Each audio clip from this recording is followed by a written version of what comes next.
కలుగునుగాక. మీరున్న చోటే నిలబడి ఉన్న రీతిగానే మనందరం కూడా పరిశుద్ధ గ్రంథము తెరిచి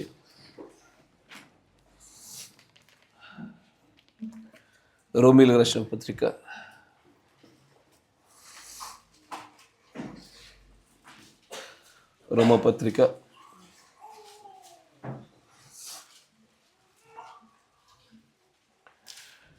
2వ అధ్యాయము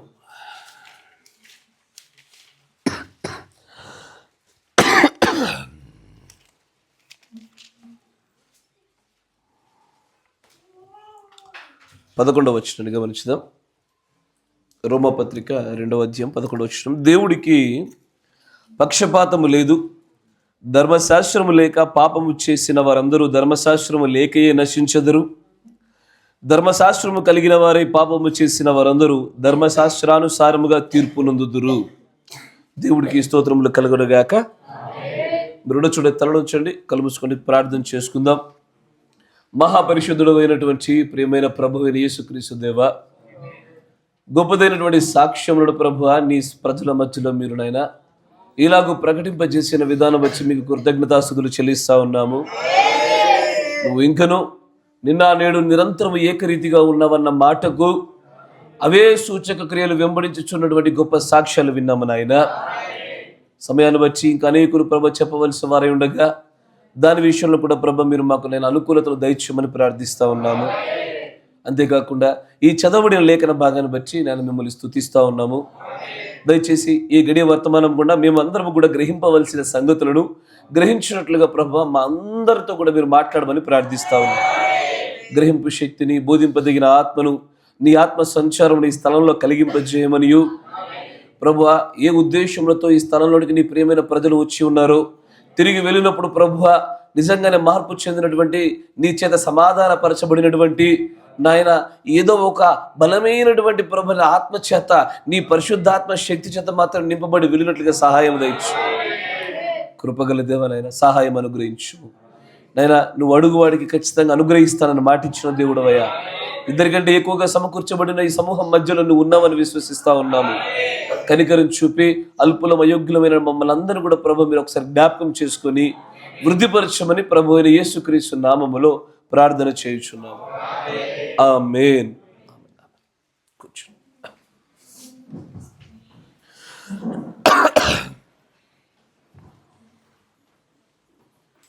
ప్రైజ్ ది లార్డ్. నాకు ఇప్పుడు అనిపిస్తూ ఉంటుంది వాక్యానికి ముందు ఒక 5 నిమిషాలు బ్రేక్ ఇద్దామా అని. ఫస్ట్ హాఫ్ సెకండ్ హాఫ్ లాగా చూడండి ఈ రాకపోకలు జరుగుతూ ఉంటాయి, విచ్ ఈజ్ నాట్ గుడ్. అయినా సరే మెల్లమెల్లగా అలవరుచుకుందాం. మంచిది. కూడి వచ్చిన మీ అందరికీ కూడా నా హృదయపూర్వక వందనాలు మరియు శుభములు తెలియజేస్తూ ఉన్నాను. దేవుడు మిమ్మల్ని అందరూ కూడా దీవించును గాక. చాలా చక్కగా కీర్తనలు పాడారు. ప్రారంభ ప్రార్థన కూడా నాకు అక్కడ దాకా వినబడింది. కుమారుని దేవుడు దీవించును గాక. చక్కటి సాక్ష్యాలు. ఎందుకంటే దేవుడు చేసినటువంటి మేలుల గురించి వింటున్నప్పుడు ఇప్పుడు ఆనందంగానే ఉంటుందయ్యా. ఎందుకంటే ఆయన మనకు దగ్గరగా ఉన్నాడని, మనల్ని ప్రేమించుచున్నాడని, మనల్ని బాగు చేయడానికి ఇష్టపడుతున్నాడన్న మాటలు వింటుండే ఎంతో ఆదరణ కలుగుతూ ఉంటుంది. ఆయన హస్తం మనకు దూరంగా లేదు, మనకు దగ్గరగానే ఉంది, మన మధ్యలోనే ఉన్నదన్నటువంటి మాటలు వింటున్నప్పుడు ఎంతో ఆదరణ, ఎంతో ధైర్యంగా ఉంటుందయ్యా. చాలా సంతోషం. ఎందుకు తెలుసా, బైబిల్లో ఒకనొక కాల పరిమితి ఉండే. దాదాపుగా 400 సంవత్సరాలు దేవుడి యుద్ధ నుంచి ఏ స్వరము లేదు, ఏ ప్రవక్త లేడు, ఒక చిన్న ఊసైనా కూడా లేనటువంటి ఒక కాల పరిమితి ఉండే. ఎస్ఆర్నో అప్పుడు ప్రజలు ఎంతగా బాధపడి ఉండాలి. అంతెందుకు బబులోను రాజ్యంలోనికి కొనుక్కోబడిన తర్వాత కూడా దేవుడి యొక్క వాక్యము బాగా అరుదు అయిపోయి కనుమరుగైపోయిన తర్వాత ఎజ్రా నెహెమ్యాల కాలంలో మరలా ఆ ధర్మశాస్త్ర గ్రంథాన్ని తెరిచి చదువుతుంటేనే ఆ వింటున్నటువంటి ప్రియుల యొక్క కళ్ళలో నీళ్లు ఆగలే. వారు కన్నీరు మున్నీరైపోయి ఆనందముతో ఇంతకాలము దేవుడు వాక్యములకు మేము దూరంగా ఎలా గుంచమని వారు బాధపడ్డారు. దేవుణ్ణి గురించి ఎప్పుడు సంభాషణ మన మధ్యలో ఉండాలి, కార్యాలు ఉండాలి, ఆయన వెలుగు మనలో ప్రసరింపబడాలి. ఆయన ఉన్నాడన్నటువంటి ఆ రుజువులు ఖచ్చితంగా ఆయనలో కడగబడిన ప్రజలను వెంబడిస్తూ ఉంటాయి. ఇవి జరగాలి. ఆమేన్. అలాగూ జరుగుట మంచిది. ఆమేన్. మంచిది. చదవబడినటువంటి లేఖన భాగాన్ని మీరు గమనించినట్లయితే అయ్యా అందరూ కూడా హైదరాబాద్లో చెప్పిన వర్తమానాలు మీరు ఫాలో అవుతున్నారని నేను విశ్వసిస్తున్నా. ఒకటి చెప్పండి, ఫాలో అవుతారా, ఫాలో అవ్వరా? అవ్వము అంటే ఏం లేదు, అక్కడ కోణం అక్కడ, ఇక్కడ కోణం ఇక్కడ, సేమ్ టు సేమ్ చెప్పేస్తా. ఫాలో అవ్వమంటే ఏం లేదు, మొత్తానికి మీ యొక్క మనసులో ఇరికిచ్చాలా. లేదు మేము ఫాలో అవుతామంటే అక్కడ నుంచి ఇక్కడ వేరే కొత్త సబ్జెక్ట్ పట్టుకుంటారు. అది మీపైన ఆధారపడి ఉంటుంది. మీకు అర్థమైంది అనుకుంటా. అక్కడ ఫాలో అవుతున్నాము అని చెప్పారనుకోండి, నేను దాన్ని మీరు వింటున్నారు లేని కోణంలో ఉండి మరొక కోణం గుండా వేరే వర్తమానాలు మీతో మాట్లాడడానికి నేను ప్రేరేపించబడితే అలాగూ చేస్తా. లేదు మీరు ఫాలో అవ్వట్లేదు, ఇక్కడ చెప్పేదే మాదనుకుంటున్నాం, అది పరాయలేదు అనుకుంటున్నాం అంటే దాన్నే ఇక్కడ మరో రూపంలో చెప్పేస్తారు. ఎందుకంటే ఏది కూడా మీరు పోగొట్టుకోవడానికి వీల్లేదు. అక్కడ ఒక ప్రత్యేకమైన వర్తమానం మాట్లాడుతూ ఉన్నాం. అక్కడ ఏంజెలాలజీ వినడానికి విచిత్రంగానే ఉంటుంది, కానీ చాలా విపులీకరంగా దేవుడి కృపను బట్టి చాలా చక్కగా అనేకమైనటువంటి అంశాల రీతిలో స్పష్టతను దేవుడు తీసుకొస్తూ ఉన్నారు ఆయన. ఏంజెలాలజీ అంటే దేవదూతల శాస్త్రము. దూతల్లో చాలా రకాలు ఉంటాయి, ఒక్కో దూతకు ఒక్కొక్క ప్రత్యేకమైన పని ఉంటుంది. దానిలో ప్రాముఖ్యంగా ఆ దూతల గురించి నేర్చుకోవడం వల్ల మనకు వచ్చేటువంటి లాభం ఏంటయ్యా? తెలియకపోతే మీరు వినరికే. దేవదూతల గురించి తెలుసుకోవడం వల్ల లాభం ఏమి? వారికి మనం ఎలాగో తీర్పు తెచ్చబోతున్నామో తెలుస్తుంది. ఒకటి, గాడ్ బ్లెస్ యూ. తర్వాత ఈ పేపర్ సౌండ్ రావద్దు, ఆపేసేయండి. ఆ తర్వాత స్త్రీలు మీ పైన దేవదూతలను బట్టి ఉండేటువంటి అధికార సూచన కదా. దేవదూతలకి మీ అధికార సూచనకి సంబంధం ఏంటో మీకు తెలిసి ఉండాలి. అలాంటి ఒక సూచన ఉంది కదా బైబిల్లో. దేవదూతలను బట్టి స్త్రీలపైన అధికార సూచన ఒకటి ఉంటుంది ఎస్ఆర్లో. తర్వాత ప్రస్తుతము రాకడ విషయంలో కూడా సుస్పష్టమైనటువంటి ఆ స్పష్టత మనం తీసుకురాగలగాల ఎస్ఆర్లో. దేవదూతల పైన మనకు అవగాహన ఉంటేనే, దేవుడు వారిని ఎలాగో వాడుకుంటున్నాడో ఆ వినియోగం గురించి అవగాహన ఉంటేనే అది రాకడ అనాల్సిందే. కానీ దానికంటూ విభజించబడిన విభాగాలను గురించి మీకు స్పష్టత లభిస్తుంది. ఎస్ఆర్నో లేదనుకోండి పొరపాటు పడిపోతారు. తర్వాత ఈ రోజున మాట్లాడిన అంశం చాలా ప్రాముఖ్యత. స్త్రీలు మీకు చాలా తప్పనిసరి మీకు ఉపయోగపడాలి. చాలామంది తెలియకనే తమ జుట్లపైన కత్తెరలు పెట్టేశారు. కత్తెరలు పెట్టిన ప్రతి ఒక్కరికి ఈరోజు అక్కడ చెప్పిన వర్తమానం నిజంగానే గుండెల రైలు పరిగెట్టిస్తూ ఉంటుంది. దేవుడి ప్రవక్త అంటే వారు చచ్చిపోయినారని, వారికి క్రీస్తు సంబంధం లేదని, వారికి దేవుడితో పాటు ఉన్న వైవాహిక బంధాన్ని తెంచేశాడని అత్యంత భయంకరమైనటువంటి భయపెట్టే మాటలు ప్రవక్త పలికాడు. అక్కడ చూస్తుంటే నార్మల్ హెయిర్లానే కనబడుతూ ఉంటుంది అది ప్రపంచానికి. కానీ దేవుడి ప్రజలకు ఆయన అంటాడు, ఇట్స్ నజరేతు వావు అంటాడు. నాజీరు చేయబడిన ప్రమాణము వెంట్రుకలుగా ఉన్నవి కనుక వాటిని గురించి అది చాలా సహజాతీతమైన రీతిలో దేవుడి ప్రవక్త చెప్పారు. అదే సంగతులు అక్కడ మేము మాట్లాడాం కనుక మీరు వినండి, ఫాలో అవ్వండి. నేను ఆ అంశాన్ని ఇక్కడ తీసుకొని రావట్లేదు కాబట్టి 2 నిమిషాలు మేము ఎదుట పెడుతున్నాను. నిర్లక్ష్యం చేయొద్దు, ప్రతిదీ కూడా వినండి. పురుషులు మీరు జాగ్రత్త. ఎందుకని అక్కడ ఏది జరిగిన మీరే ప్రశ్న, మీరే సమాధానము, మీరే లెక్కప్ప చెప్పాలి కనుక మీరు మొదటిగా జాగ్రత్త పడాలి. నిజంగా అక్కడ చెప్పిన వర్తమానం ఏంటి ఎలా ఉంటుందంటే, ఇంట్లో కత్తుల కంటే కత్తెరలన్నీ కూడా బీరువాలో పెట్టేస్తారు మీరు. అట్లా లేదయ్యా, ఎగ్జాక్ట్ అట్లానే ఉంటుంది. మీరు హైదరాబాద్ ఒకసారి వర్తమానం వింటే స్త్రీలు ఆడపిల్లలు కలిగినటువంటి ఇళ్లలో కత్తెరలన్నీ బీరువాలో దాచిపెట్టుకుంటారు. అలా ఉంటుంది. దేవుడి యొక్క ప్రవక్త చెప్పినటువంటి దాని వెనకాలన జతపరచబడినటువంటి అంశాలు, దేవదూతలకు అధికార సూచనలకును పరలోక రాజ్య ప్రవేశాలకును దేవుడితో పాటు జరుగుతున్న వైవాహిక బంధానికి మధ్యలో ఉన్న బంధాల గురించి మాట్లాడుతున్నప్పుడు అలాంటి బంధాలను చూపిస్తాడు ఆయన. కాబట్టి దేన్ని కూడా మీరు నిర్లక్ష్యం చేయకుండా వాటన్నిటిని వినే ప్రయత్నం చేయండి. గతంలో జరిగిన తప్పిదాల గురించి మనం పశ్చాత్తపడి క్షమాపణని ముందుకు సాగడమే భవిష్యత్తులో మరలా పునరావృతం కాకుండా కాపాడబడాలి. ఆ వర్తమాన ఉద్దేశ్యం అదే. చాలామంది మనం చెప్పినటువంటి వర్తమాన విధానాలకి అనేకులు అనేక రకంగా దాడి చేశారు. మనం దానిపైన ఏమాత్రం కూడా రెస్పాండ్ అవ్వలేదు. దాని మనకు అవసరం లేదు. కానీ వాటన్నిటికి కూడా సమాధానాలు చెప్పగలిగారు. దేవుడు ఆ రకమైనటువంటి మార్గాలు తెరిచినారైనా. కాబట్టి వాటన్నిటిని కూడా మీరు వినండి. అయ్యా అమ్మ వింటారా? వినండి. వాటి విషయాలు మీరు ప్రావీణ్యులు అవ్వండి, మంచిది. తర్వాత ఈ రోజున ఒక ప్రత్యేకమైనటువంటి వర్తమానం వదిలేద్దాం. ఇది మీతో పలుమార్లు మాట్లాడింది, దాన్ని కొనసాగింపుగా ముందుకు తీసుకెళ్దాం. రాయబడినటువంటి ఈ వాక్యాన్ని మీరు చూస్తే కనుక ఆయన అంటాడు, ధర్మశాస్త్రము దేవునికి పక్షపాతము లేదు, ధర్మశాస్త్రము లేక పాపము చేసిన వారందరూ ధర్మశాస్త్రము లేకయే నశించిపోతారు. ఓకే. ధర్మశాస్త్రము కలిగిన వారై పాపము చేసిన వారందరూ అంటే ధర్మశాస్త్రము ఉన్నా ధర్మశాస్త్రము లేకపోయినా, దాన్ని ఇంగ్లీష్లో చూస్తే వెనకాల లా అంటాడు, చట్టము కదా. చట్టమునకు లోబడిన వారైనను చట్టము లేకపోయిన వారైనను ఇరువురికి కూడా తీర్పు తీర్చుటలో ఎలాంటి పక్షపాతం ఉండదు. తీర్పుగానే పెట్టబడుద్ది. ఆమేన్. ఇప్పుడు ధర్మశాస్త్రం లేనివారు ఎవరు? చట్టము లేనివారు ఎవరు? అయ్యా, అన్ని జనులకు చట్టం లేదా?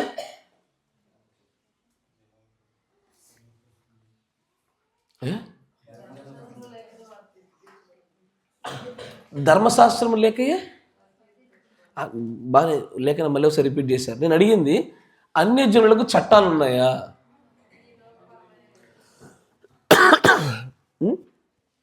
అన్య జనులకు చట్టాలు లేవా? ఏమున్నాయి చెప్పండి. బైబిల్ అన్య జనుల చట్టాలు ఏంటి? Laws, LAWS, laws. అన్య జనుల చట్టాలు ఏంటి?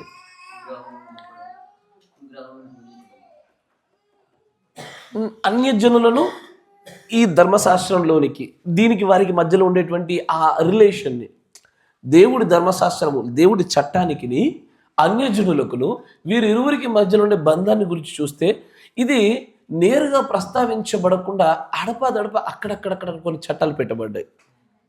నా మాట జాగ్రత్తగా గమనించండి. ఎలా ఉంటాయంటే ఈ చట్టాలు, ఇప్పుడు రాహాబ్ అనే ఒక స్త్రీ ఉంది. Yes or no? రాహాబ్ అనే స్త్రీ, ఆమె ఇజ్రాయిలురాలా? అన్యురాలే. కానీ ఆమె గుండానే దేవుని యొక్క వంశక్రమం అనేది కొనసాగుతూ వచ్చింది. ఆమె ఎలాగ దీనిలోనికి వాడబడింది? అన్యురాలే, కానీ ధర్మశాస్త్ర చట్టం యొక్క పరిధిలోనికి తీసుకొని రాబడింది. Yes or no? అసనత్ ఉంది. ఎవరు? అన్యురాలు. పేరేంటిది? ఏంటిది? కొంతమందికి వినబడలేదు సరిగ్గా. ఎవరు ఆమె? ఎవరు? యోసేపు గారి యొక్క భార్య. ఆమె చట్టాలు నెమ్మదిగా, ఆమె చట్టాలు ఏమయ్యాయంటే దేవుడి యొక్క చట్టాల్లోనికి మెల్లగా మలచబడింది. రూతు నయోమి దగ్గర ఇంకొంచెం సుస్పష్టంగా బయటపడుతుంది. Yes or no? వారు ఏ దేశస్తురాలు? మోయాబు దేశానికి సంబంధించిన వారు, దేవుని ధర్మశాస్త్ర పరిధిలోనికి రానివారు. కానీ నెమ్మదిగా వారికి కూడా ఈ దేవుని యొక్క చట్టాలలోనికి ప్రవేశముకై కొన్ని ప్రత్యేకమైన నియమాలు ఉన్నాయి. ఈ నియమాలు దేన్ని బట్టి జరిగాయి? ఒకటి, నేరుగా భార్య అవ్వడానికి, లేదా నేరుగా ఇజ్రాయేల్ యొక్క అదే హక్కులను పొందడానికి కావలసిన ప్రవేశం ఉన్నది. రెండు, సమరయ ఇవ్వడానికి ప్రవేశం ఉన్నది. Yes sir. అన్యజనులలో నుంచి ఇజ్రాయేలుల చట్టాలలోనికి ప్రవేశం జరిగినప్పుడు రెండు మార్గాలు. ఒకటి, పరిపూర్ణమైన అధికారముతో ఇజ్రాయేళ్ల చట్టాలన్నిటికీ వర్తింపదగిన రీతిలో ప్రవేశం ఒకటి. రెండు, సమరయులు అవ్వడానికి ప్రవేశం లభించింది. సమరయులు దేవుని చట్టానికి లోబడేవారా? వారి చుట్టూ దేవుని చట్టాలే లభిస్తాయా? వారికి కూడా రేపొద్దున తీర్పు దేవుడి చట్టాల ప్రకారమే జరుగుద్దా? అన్యుల ప్రకారం జరుగుద్దా? సమరయులు ఎవరు?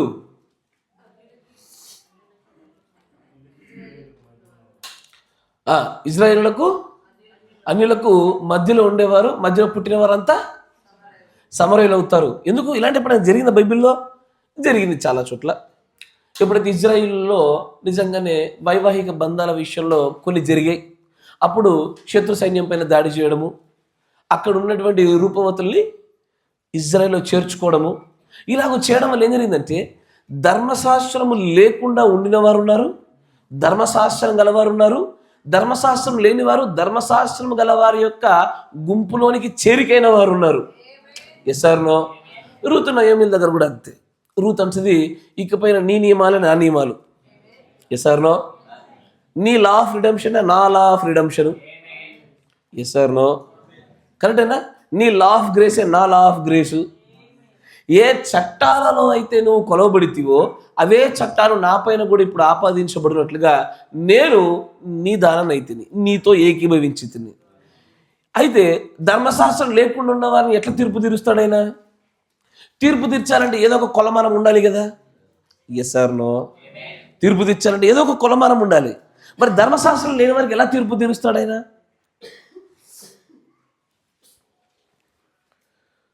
సరే, రాజ్యాంగం ఉన్న వారికి రాజ్యాంగ ప్రకారంగా తీర్పు, రాజ్యాంగం లేని వారికి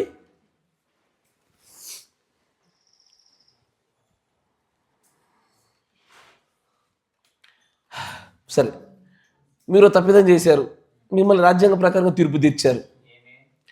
వేరే దేశం నుంచి ఒక వ్యక్తి వచ్చాడు, అన్యాయంగా ఏదో పని చేశాడు, వాడికి తీర్పు తీర్చాలా వద్దు? ఇప్పుడు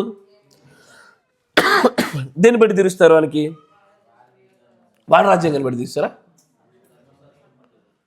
ఏ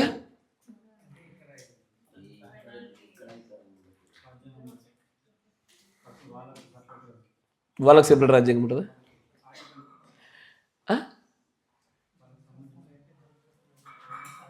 మళ్ళీ చెప్పాను, రాజ్యాంగాన్ని బట్టి తీర్చాలి. కానీ ఈ రాజ్యాంగంలో పరదేశినిగా ఉండేవాడికి, అంటే ధర్మశాస్త్రం లేకుండా ఉండేవారి గురించినటువంటి కొన్ని ప్రత్యేక నియమాలు కలిగిన ఒక చాప్టర్ ఉంటుంది. ఆ చాప్టర్ ప్రకారం చేయాలి. మీకు అర్థమవుతుంది? నేను చెప్పింది మీరు గ్రహించగలిగారు అనుకుంటారు. ధర్మశాస్త్ర ప్రకారంగానే ధర్మశాస్త్రం కలిగిన వారికి తీర్పు, ధర్మశాస్త్రం లేని వారి కొరకు ధర్మశాస్త్రంలోనే లేనివారు ఏమై ఉన్నారో, లేనివారు ఎలాగూ హేయులో, లేనివారు దేన్ని కోల్పోతారో, లేనివారు దేన్ని పొందుకోవాలో ధర్మశాస్త్రంలో రాయబడి ఉన్నది. Yes or no? దేవుడు అందుకే పక్షపాతం లేకుండా ఎవడికి తగినట్టుగా వాడి క్రియలకు సరిపడే జీతాలు ఇవ్వడానికి ఉన్నటువంటి ఏకైక మార్గము ఆయన ఉచ్చరించిన వాక్యమే, ఆ మాటయే చట్టము, అదే ధర్మశాస్త్రము. దాన్ని మనం తెలుగులో ధర్మశాస్త్రం అంటాము, ఇంగ్లీష్ వస్తే లా అంటాడు కదా, చట్టం అంటాం. Yes or no? ఇప్పుడు ఈరోజు నువ్వు నేను ఎలా తీర్పు తీర్చబడతామంటే ఆత్మీయమైన ప్రపంచంలో ఉన్నటువంటి అనేకమైన చట్టాల ద్వారా తీర్పు తీర్చబడతాం మనం. Yes or no? ఈ చట్టాలకు బయట ఉన్నటువంటి అన్యజనుడు మాత్రము ఈ చట్టాలతో తీర్పు తీర్చబడడు. కరెక్టేనా? ఫర్ ఎగ్జాంపుల్, వసంత్ గారు ఉన్నారు, ఆయన స్నేహితుడు ఉన్నాడు, ఇద్దరు కలిసి అనుకోకుండా ఏదో ఒక పొరపాటు చేశారు. ఈయనేమో దేవుడు నమ్మినటువంటి ఎంటైమెసిస్ బిలీవర్, ఆయనేమో అన్యజనుడు. ఇరువురిని దేవుడి యొక్క సన్నిధి దగ్గర తీసుకొచ్చినప్పుడు ఇద్దరు చేసింది ఒకటే పొరపాటు, తీవ్రత ఒకటే, సమయం ఒకటే, ఉద్దేశం ఒకటే, అన్ని సమానమే. కానీ ఇద్దరి పక్షాన పనిచేసేటువంటి చట్టాలు వేరు. ఈయనకేమో లా ఆఫ్ రిడెంప్షన్ కనబడుతుంది, లా ఆఫ్ గ్రేస్ ఉంటుంది, అంటే కృప చట్టం ఉంది, విమోచన చట్టం పనిచేస్తుంది. అతనికేమో ఈ చట్టాలు పనిచేయవు. Yes or no? దూతలకు మనుషులకు కూడా అదే జరిగింది. కరెక్టేనా? మనుషులకు లా ఆఫ్ ఫర్గివ్నెస్ పనిచేస్తుంది, క్షమాపణ చట్టాలు పనిచేస్తాయి. దేవదూతలకు ఈ చట్టాలు లేవు. వారికి ఈ చట్టాలు లేనందున లేనటువంటి ఆ చట్టాల వలన వారికి దానికి అనుగుణంగానే తీర్పులు జరిగాయి. చీకటి బిలంలో వారు వేయబడ్డారు. కరెక్టేనా? అలాగే ఈ చట్టాలలోనే మనం తీర్పు తీర్చబడుతూ కొలమానాలుగా పెట్టబడుతూ దేవుడు మనల్ని ఈరోజు పరిపాలన చేస్తూ ఉన్నాడు. ఈరోజు నువ్వు నేను కూడా పరిపూర్ణలు అవ్వాలన్నా, నెరవేర్పు జరిగించాలన్నా, నిజంగా దేవుడు మన తీర్పు తీర్చేటువంటి స్థాయికి తీసుకెళ్లాలన్నా కూడా ఈ చట్టాలపైన అవగాహన కలిగి ఉండాలి. Yes or no? ఈ చట్టాలంత ప్రాముఖ్యమైన విషయాలు. అయ్యా, మనం మాట్లాడుతున్న అంశము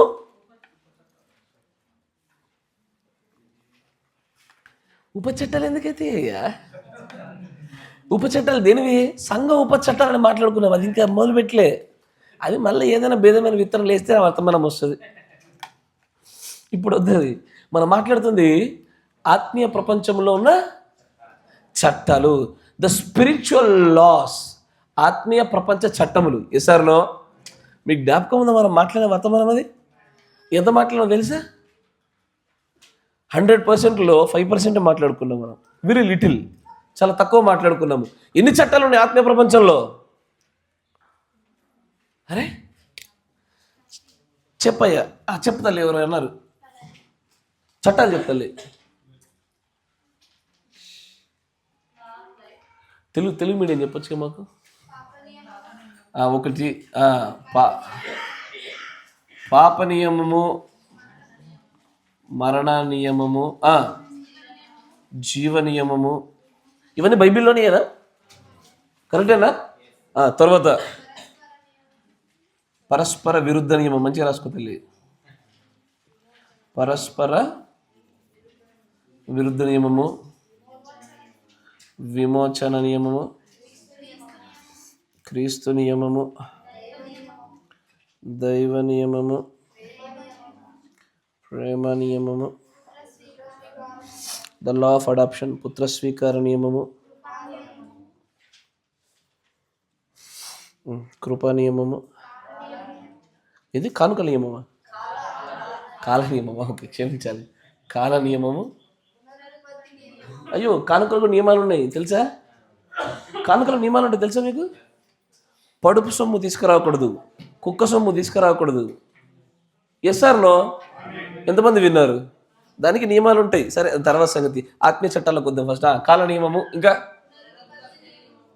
లా ఆఫ్ రిప్రొడక్షన్, పునరుత్పత్తి నియమము, పాప నియమం వచ్చింది. లా ఆఫ్ క్రియేషన్, సృష్టి నియమము.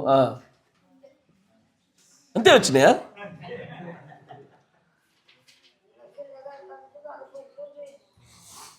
ఇంత స్వతంత్రంగా మాట్లాడుతుందమ్మా. లా ఆఫ్ లిబర్టీ, స్వతంత్రత నియమము రాసుకోండి.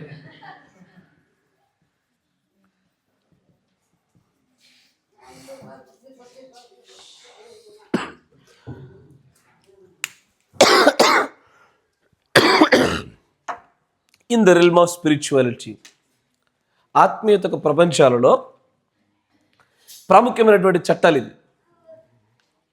ఈ ప్రాముఖ్యమైనటువంటి ఈ చట్టాలతోనే దేవుడు ఈ రోజున నిన్ను నన్ను పోషించేది, తీర్పు తీర్చేది. రేపటి దినమున నీవు తీర్పు తీర్చబడేది, నువ్వు కొలిచేది కూడా దీంతోనే. మళ్ళీ అన్నమాట మీకు అర్థమవుతుంది అనుకుంటా. రేపు మీ ఎదుట పెట్టబడి ఇంతకీ ఈ మేకల్ని గొర్రెల్ని వేరు చేసేది ఎవరు?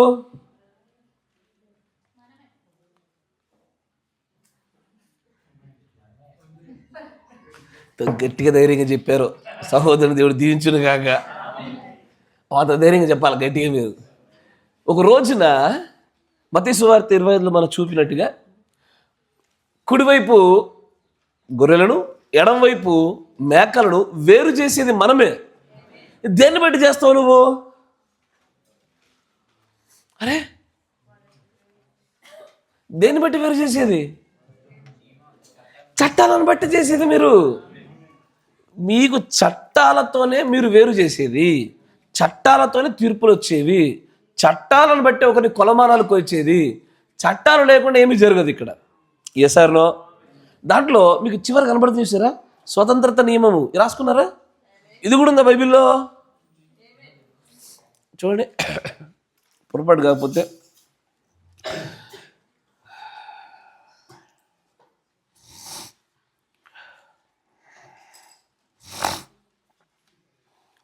యాకోబు రాసిన పత్రిక, యాకోబు పత్రిక 1:25 వచ్చిన చూడండి. ఈరోజు నా 1, 2, 3 చట్టాలు చూద్దాం. ఏమంటారు? పాప నియమం అయిపోయిందా మనది? అయితే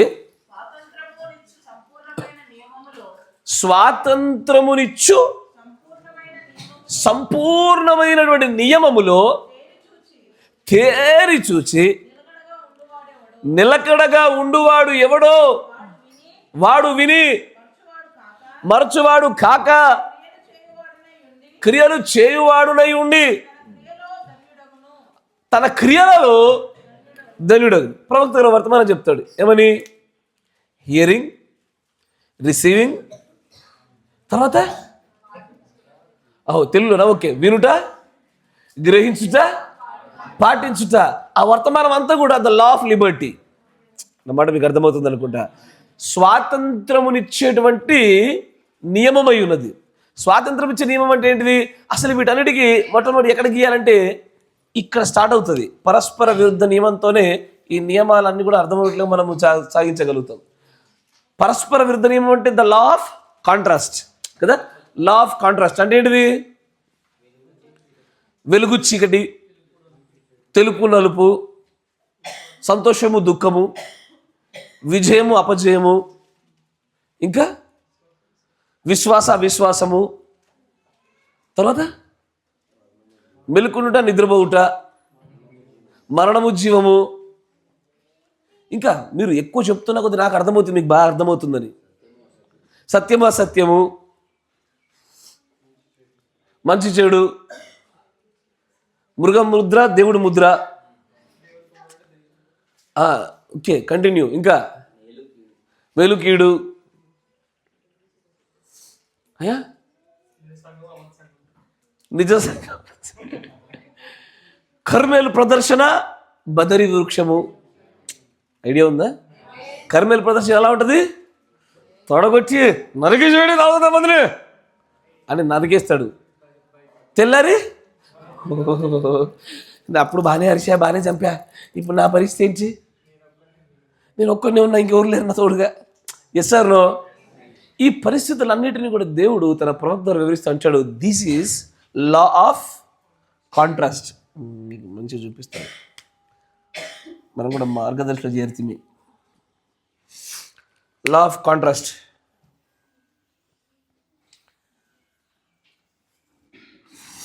ఏంటది? లా ఆఫ్ కాంట్రాస్టే. ఓహో, మీకు అట్లే చెప్తా చూడండి. ఈ పైన అంతా ఇది ఇది ఇది వెలుగు,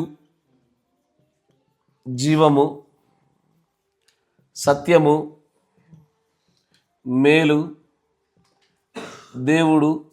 ఇది కొనసాగించండి అయ్యా, మీకు తెలుసుగా. కింద కింద ఏముంటాయి? మరణము, అసత్యము, కీడు,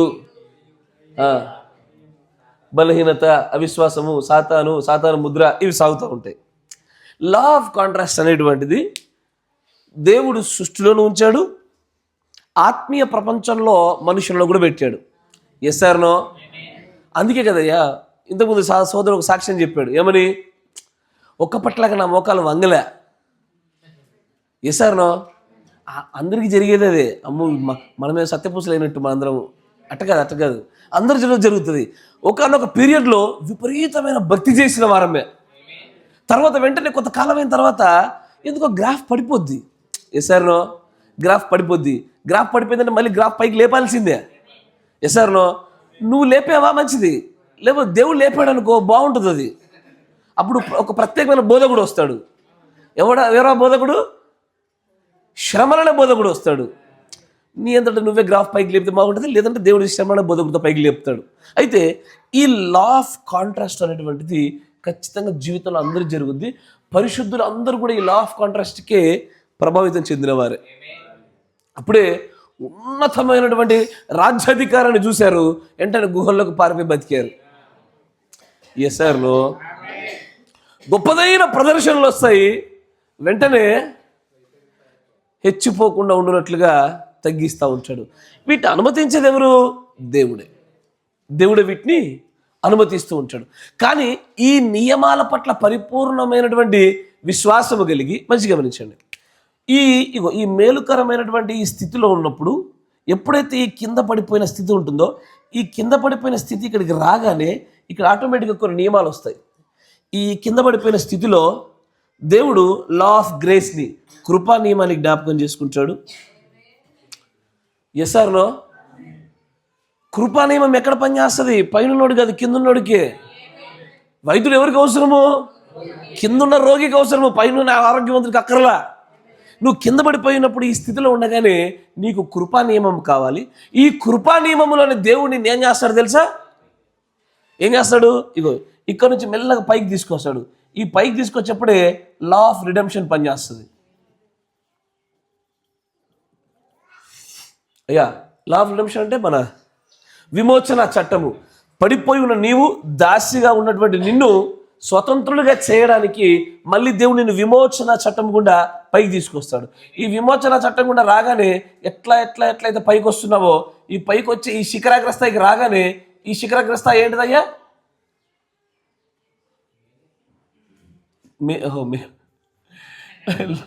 లా ఆఫ్ అడాప్షన్, పుత్ర స్వీకార చట్టం వస్తుంది. నా మాట వింటున్నారా? అయితే ఈ సైకిల్ని లేదా ఈ ప్రాసెస్ని, ఈ లా ఆఫ్ కాంట్రాస్ట్ అంటే ఈ పరస్పర విరుద్ధ చట్టం అనే నియమాన్ని ప్రతి ఒక్కడి క్రైస్తవుల జీవితంలో చూస్తాం మనం. అందరి జీవితాల్లో జరుగుద్దా? ప్రతి ఒక్కరికి. నాకు మీకు భక్తి పరులందరికీ బాగా మర్మాలు తెలుసు అనుకున్న వాళ్ళకి. అవునా? ఇప్పుడు ఏం జరుగుతుందంటే, ఇగో నేను ఇప్పుడు ఇక్కడున్నా, ఈ రోజున నేనేమో ఇక్కడున్నా, రాజా సహోదరుడు ఇక్కడున్నాడు, సంసన్ బ్రదర్ ఇక్కడున్నాడు, ఇంకో సోదరుడు ఇక్కడున్నాడు. ఇప్పుడు ఇక్కడున్నా ఎలా కనబడతాడు? నీకు అర్థమైంది అనుకుంటా. లా ఆఫ్ కాంట్రాస్ట్లో ఈ పైన శిఖరాగ్ర స్థాయిలో ఉన్న వ్యక్తులకు కింద ఉన్న వ్యక్తులు ఎలా కనబడతారు?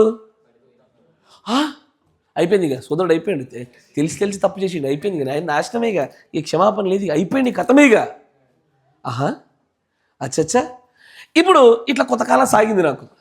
తర్వాత ఒక 1 వీక్ లేదా 1 మంత్ 1 ఇయర్ కాగానే స్టోరీ రివర్స్ అయింది. ఇది ఏమైంది?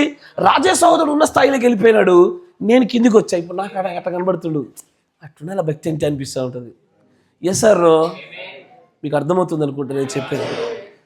ఇది ఖచ్చితంగా సైకిల్. ఇది ఎప్పటి వరకు జరుగుద్ది అంటే పరిపూర్ణమైన అగ్ని బాప్తిసం చేత ఇక పాపం అనేది ఎన్నటికీ జరగకుండా పొరపాట్లకు సైతం అవకాశం లేని స్థాయికి చేర్చబడేంత వరకు కూడా ఈ లా ఆఫ్ కాంట్రాస్ట్ నడుస్తూనే ఉంటుంది.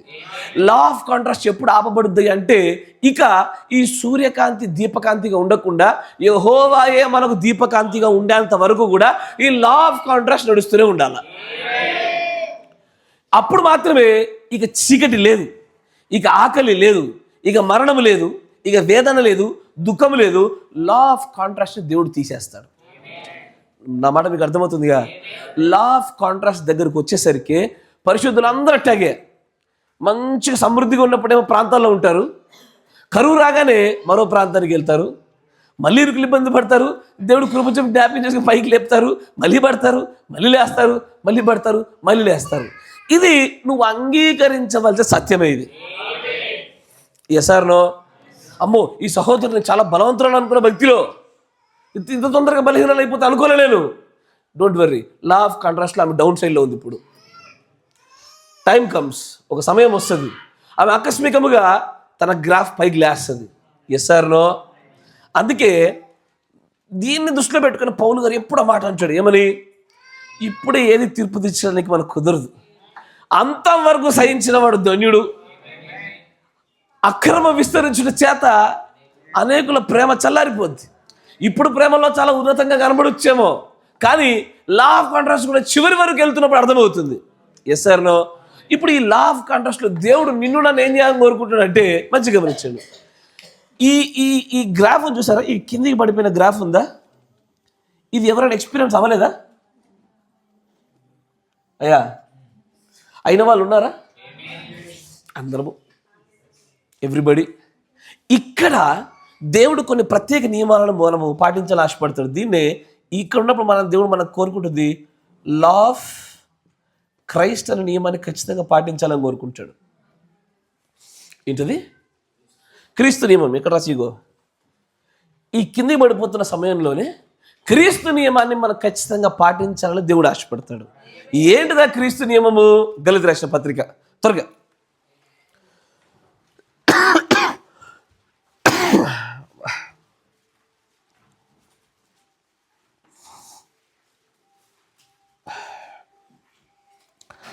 గలతీ రాసిన పత్రిక, గలతీ 6వ అధ్యాయం 1వ వచనం చూడండి. సహోదరులారా, ఒకడు ఏ తప్పిదములోనైనా చిక్కుకున్నప్పుడు నువ్వు చూసావనుకో, మీలో ప్రతివాడు చూడండి ఏమంటున్నాడు చూసారా? నేను కూడా శోధించబడతానేమో ఇలాగా. నేను కూడా ఇప్పుడు నా కన్నెదుట నువ్వు పొరపాటు చేసావు, నువ్వు రక్షించబడుటకే, నువ్వు కాపాడబడుటకే నేను గద్దిస్తానేమో, కానీ నేను నీ పైన తీర్పరిగా ఉండి నేను నీతిమంతుణ్ణి, నువ్వు పాపి అనే తీర్పు తీర్చట్లా. ఎందుకంటే నువ్వు పడిపోయిన ఆ స్థాయి ఏదైతే ఉందో, బహుశా నేను కూడా అలాగే శోధించబడతానేమో. నేను కూడా ఒక రోజున లా ఆఫ్ కాంట్రాస్ట్ గుండా నాకు కూడా అదే డౌన్ఫాల్ వస్తుందేమో, నేను కూడా అదే స్థితిగతులతో పరీక్షించబడతానేమో. పౌలు గారు అందుకే ఈ నియమాలు చెప్తాడు. ఈ నియమాలన్నింటినీ ఒక చోట మిళితం చేసినప్పుడు ఐక్యత చాలా శక్తివంతంగా మారుద్ది. సంఘంలోనికి దుష్టుడు దూరడానికి వీలు లేకుండా శక్తివంతంగా మలచబడుద్ది. ఇప్పుడు చూడండి, మళ్ళీ చదవండి మొదటి నుంచి. సహోదరులారా, ఒకడు ఏ తప్పిదములో నేను చిక్కుకున్నప్పుడైతే ఆత్మ సంబంధులైన మీలో ఎవరికి వీలుంటే వాళ్ళు కాదు,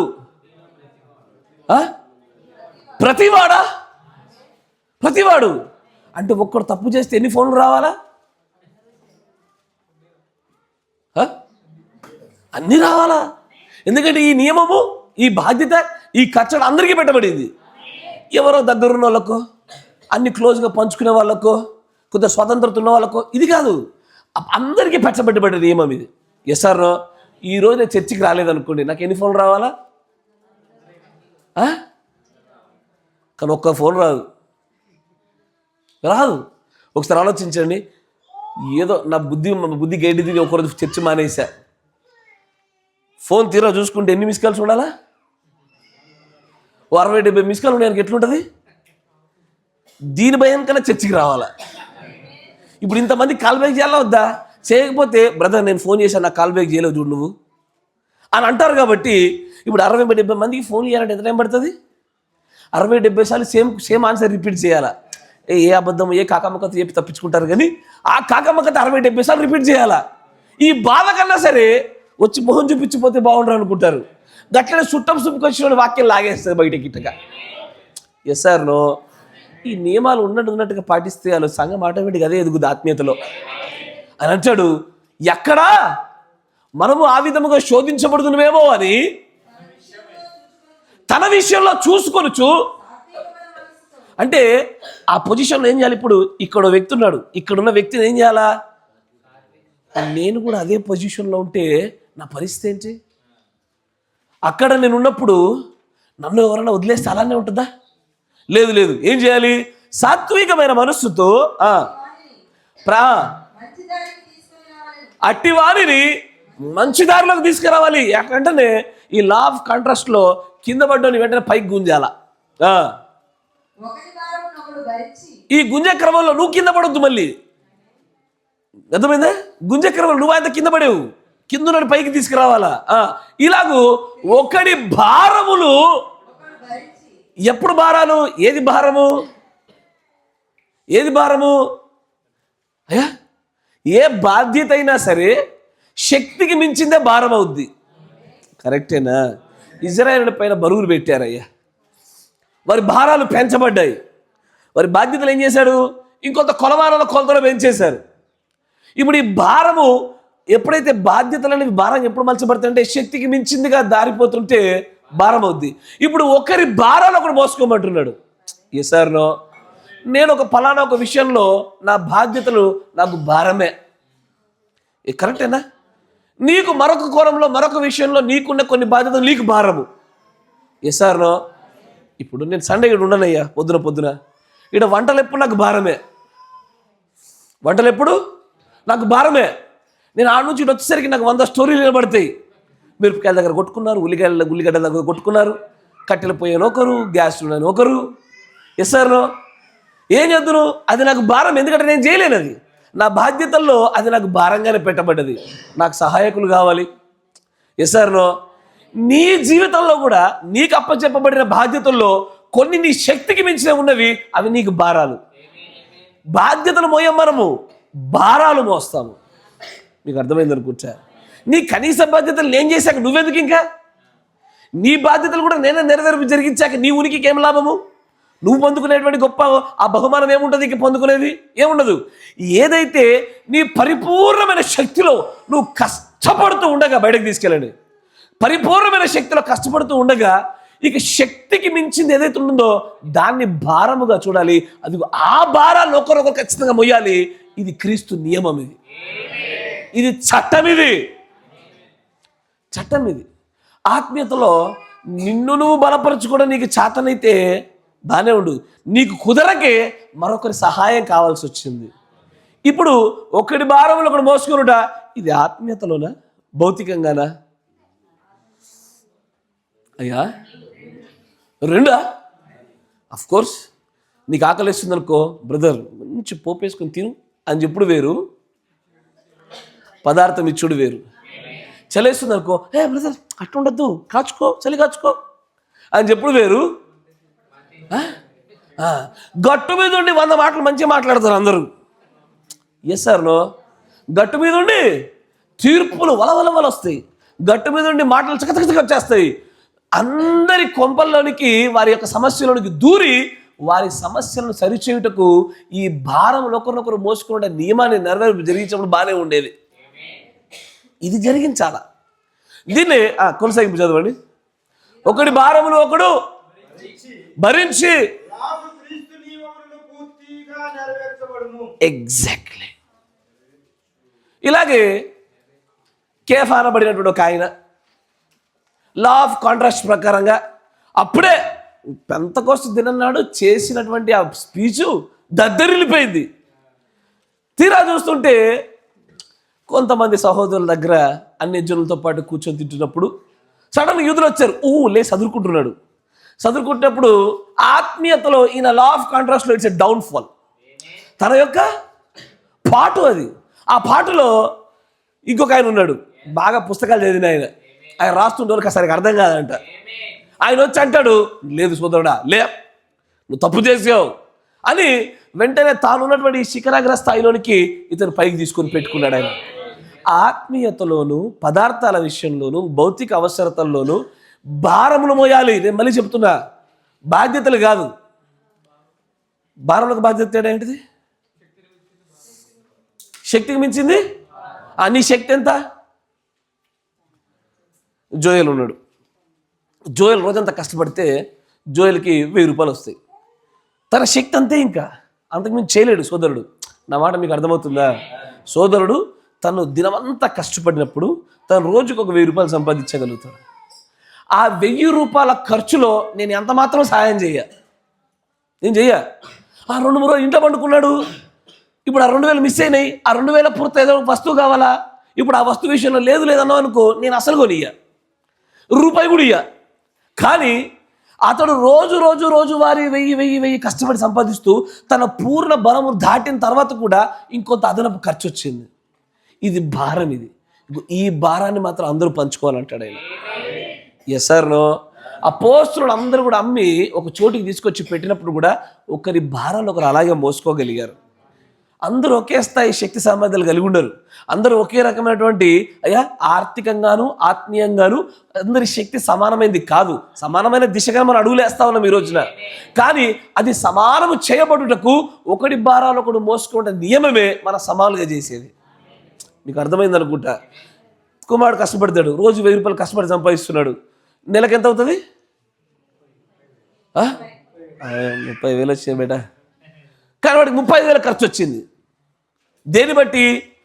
మళ్ళీ వెంటనే చూడాలా, ఏందది? మనోడు ఇంతకీ అవసరతల వైపు వెళ్ళాడా, కోరికల వైపు వెళ్ళాడా? కోరికల వైపు వెళ్ళాడు అనుకో, లేవు పో, నువ్వే భరించు, ఏడు, కింద మీద వడు. నా మాట మీకు అర్థమైందా? కానీ అదే 5,000 అవసరతల నిమిత్తమై ఏదో ఆరోగ్య పరిస్థితిని బట్టి దేన్ని బట్టి వచ్చిందనుకో, అది భారం అతనికి.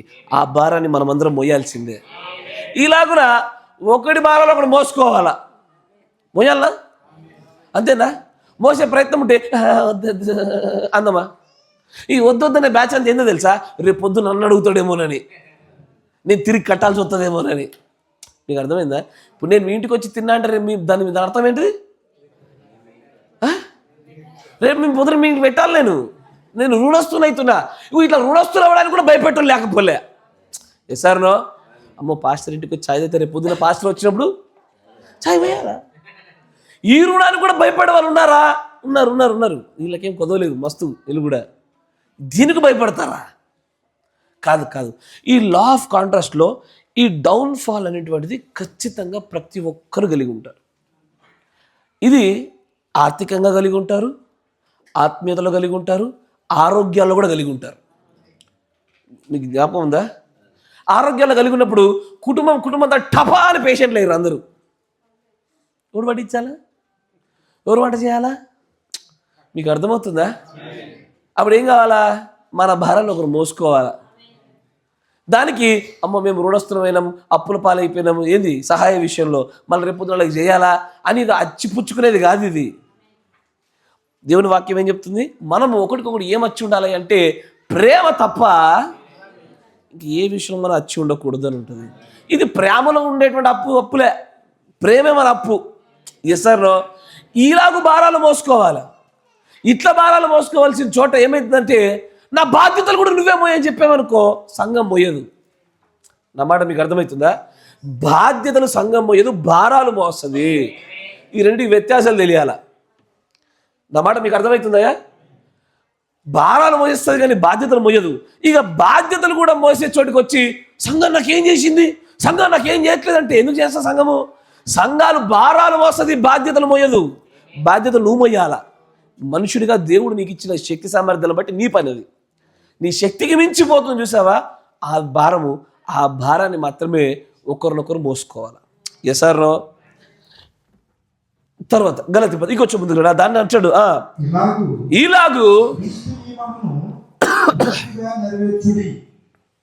ఇది క్రీస్తు నియమమా? అబ్సల్యూట్లీ. నా పరలోక రాజ్య ప్రవేశానికి సరిపడేంత నీతిని నేను సంపాదించుకోలేకపోయినా, నేను పొందుకోలేకపోయినా, అన్ని మార్క్స్ నా వల్ల కాలే. నా మేరకు నేను ప్రయత్నించా, నా సాయశక్తిలో నేను పోరాడా. 34 మార్కులు వచ్చినాయి. పాస్ అవ్వడానికి కొన్ని మార్కులు కావాలా?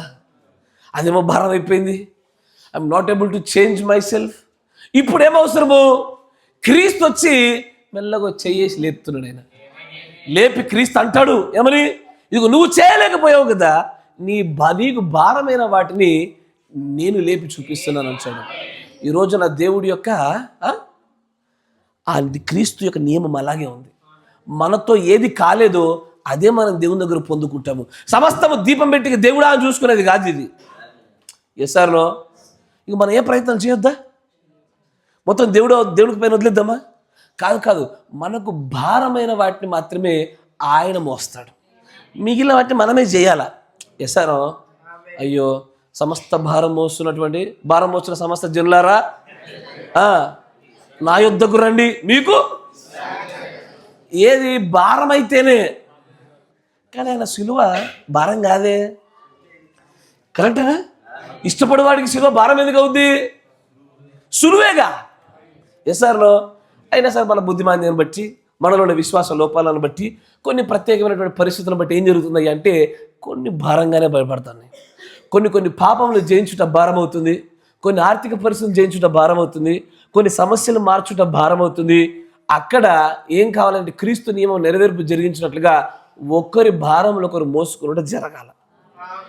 అయ్యా, ఇదే ఈ క్రీస్తు నియమంలో ఈ లా ఆఫ్ కాంట్రాస్ట్ గుండా ఇది సమర్థవంతంగా జరిగించామా, సంఘములో నిజంగా అందరూ వృద్ధి చెందుతారు.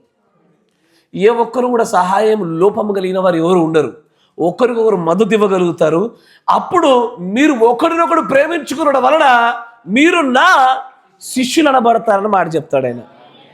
ఇలాగ మీరు ఒకరినొకరు భారాలు మోసుకుంటేనే దేవుడు శిష్యులు అవుతారు, కానీ ఒక సంఘానికి సంబంధించిన వ్యక్తులు ఉండడం వల్ల శిష్యులు ఎవరు? Yes or no? కరెక్టేనా? ఇప్పుడు సమస్య ఏంటంటే నేను ఎదుటో డౌన్లో ఉన్నప్పుడు ఏ సహాయం చెయ్యా, కానీ నేను డౌన్లో ఉన్నప్పుడు నాకు అందరూ సహాయం చేయాలని కోరుకుంటా. ఇది ఎక్కువ జరిగేది ఇదే. కరెక్టేనా? ఇప్పుడు ఎట్లా ఉంటుందంటే నేను చర్చికి రాకపోతే నా కోడు ఫోన్ చేయడు, కానీ నువ్వు చర్చికి రాకపోతే అందరూ నీకు ఫోన్ చేయాలని కోరుకుంటావు. నీకు అర్థమైందా? అర్థం కాలే. ఇప్పుడు పీటర్ గారు ఉన్నారు, ఆయన చర్చికి రాకపోయేసరికి చూశాడు, ఫోన్ దగ్గర పెట్టుకున్నాడు. ఎవరన్నా ఫోన్ చేస్తారా? ఒక్కరన్నా చేయలే నాకు. ఓకే, మరి రాళ్ళందరికీ ఈ దొర చేసిండా? చెయ్యడు. ఇది వేషాధారణతో కూడుకున్నటువంటి క్రీస్తు నియమం. ఇదంతా ఉత్తుత్త ప్రేమలే. ఇదంతా కూడా సెల్ఫ్ సెంటర్డ్ లవ్. ఇది నేను తప్పు చేస్తేనేమో ఒకలాగా, మిగతా వాళ్ళు తప్పుదంలో ఒకలాగా. Yes or no? అన్న దేవుడు వాక్యం ఏం చెప్తా చూడండి. కొరింథీ పత్రిక 1 కొరింథీ 9:21 చూడండి.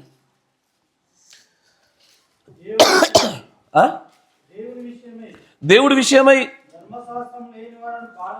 కానుగాని ఎస్ ధర్మశాస్త్రం లేని వారిని సంపాదించుకున్నటకు ధర్మశాస్త్రం లేని వారికి ధర్మశాస్త్రం లేని వారి వారే ఉంటుంది. బలహీనులను సంపాదించుకున్నటకు బలహీనులకు బలహీనుడనైతిని. ఏ విధం చేతనైనను కొందరిని రక్షింపవలనని అందరికీ అన్ని విధముల వాడనై ఉన్నాను. మరియు నేను సువార్తలో వారితో పాలువాడనగుటకై దాని కొరకే సమస్తమును చేయుచున్నాను. మందిరపు రంగమందు పరిగెత్తు వారందరూ పరిగెత్తుదురు గాని అక్కడే బహుమానం పొందునని మీకు తెలియదా? అటువలే మీరు బహుమానం పొందినట్లుగా పరిగెత్తుడి. మరియు పందెమందు పోరాడు ప్రతివాడు అన్ని విషయములందు మితముగా ఉండును. వారు క్షేమ కిరీటమును పొందుటకును. దీన్ని ఒకసారి ఇంగ్లీష్లో చూద్దాం, ఇంగ్లీష్లో గమనించుదాం. 1 కొరింథీ 9:21 చూడండి.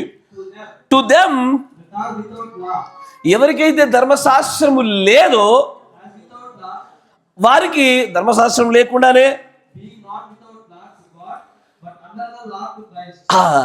ఇక్కడ తెలుగులో చదవండి మరొకసారి. దేవుడి విషయమై కాను గాని. ఇక్కడ 2 విషయాలు మాట్లాడుతున్నాడు. ఈ 2 చూడడానికి ఒకే నియమాలా కనబడతాయి. ఏది? క్రీస్తు నియమము, దైవ నియమము. ఈ 2 ఒకేలా కనబడతాయి, కానీ ఈ 2 వేరు వేరు విషయాలు.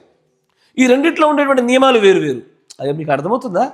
అందుకే మీకు తెలుగులో దాన్ని సరిగ్గా అర్థమవుతుంది, కానీ అందుకే ఇంగ్లీష్ చూపిస్తున్నాడు. చూడాలి అంటాడు, to them that are without law, ఎవరికైతే చట్టం లేదో అలాంటి వారికి చట్టం లేకుండానే అని బ్రాకెట్లో పెడతాడు. చూసారా? బ్రాకెట్లో ఏమంటాడంటే being not without law to God, దేవుడికై దైవ నియమం లేకపోవట కాదు. ఇక్కడ ఏమంటాడంటే but under the law to the Christ, క్రీస్తు నియమాన్ని బట్టి ఏం చేయాల్సి వస్తుంది? దైవ నియమాన్ని బట్టి వేరు, కానీ ఇక్కడ క్రీస్తు నియమంలో మరికొంత ఏమవుతుంది? స్వతంత్రత లభించింది. దేని కొరకు? సహోదరుని సంపాదించుకోవడానికి, అతడి యొక్క లా ఆఫ్ కాంట్రాస్ట్లో డౌన్ఫాల్లో ఉన్న వ్యక్తిని ఉన్నతమైన స్థాయిలోనికి లాగడానికి దైవ నియమాన్ని బట్టి కాదు, కానీ క్రీస్తు నియమాన్ని బట్టి నేను కొన్ని పనులు చేయాల్సి వస్తుంది. ఇక్కడ ఏంటా క్రీస్తు నియమాన్ని బట్టి చేస్తున్న పని? That I might gain them that are without law, ఈ చట్టాలలో లేని వారిని, చట్టాలకు లోబడిన వారిని క్రీస్తు నియమంలో ఉన్న నేను ఈ నియమాన్ని బట్టి వారిని లాగాలి. ఇప్పుడు వారిని పొందాలి, స్వతంత్రించుకోవాలా, వారిని సాధించాలా. అట్లా సాధించడం కొరకే ధర్మశాస్త్రం లేనివాడికేమో ధర్మశాస్త్రం లేనివాడిగా ఉన్నాడు. బలహీనుడు సంపాదించుకోవడానికి బలహీనుడైపోతున్నాడు. ఎట్లాగైనా సరే కొందరిని రక్షించాలనే నియమం ఏదైతే ఉన్నదో ఇది క్రీస్తు నియమము. ద లా ఆఫ్ క్రైస్ట్ ఏం చెప్తుందంటే సాధ్యమైనంత మట్టుకు అందరిని కాపాడాలని చూస్తుంది. అందరినీ కాపాడ సాధ్యం కాదు, ఎంత వీలైతే అంత, ఎంత మట్టుకైతే అంత.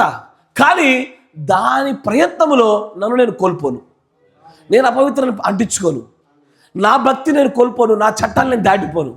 కానీ లా ఆఫ్ క్రైస్ట్ ఏం చేస్తుందంటే అక్కడ బలహీనుడైన వారిని చేర్చుకోవడానికి నేను కొంత బలహీనత ప్రదర్శిస్తా.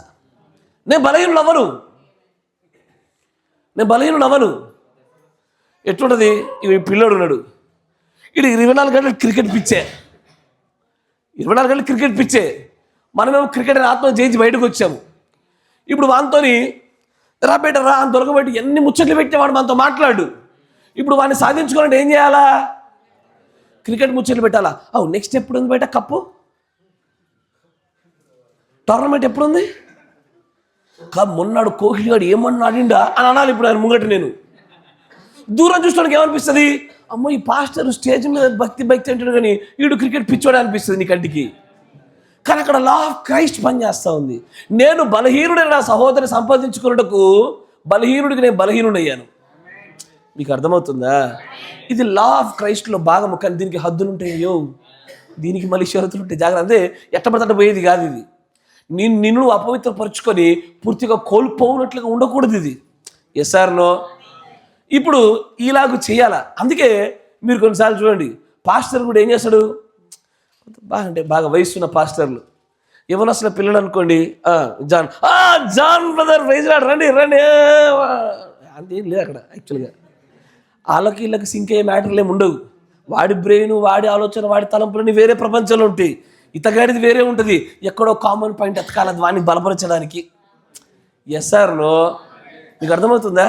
ఇది ఎక్కువ అంటే ఎక్కడంటే కూరగాయల బేరం దగ్గర బాగా కనబడుతుంది, ఏదైనా వస్తువు కొంటే బాగా కనబడుతుంది. ఇప్పుడు మనం అనుకున్న స్థాయిని తగ్గించాలంటే ఏం చేయాలా? నిన్న ఎక్కడ చూసినట్టుంది.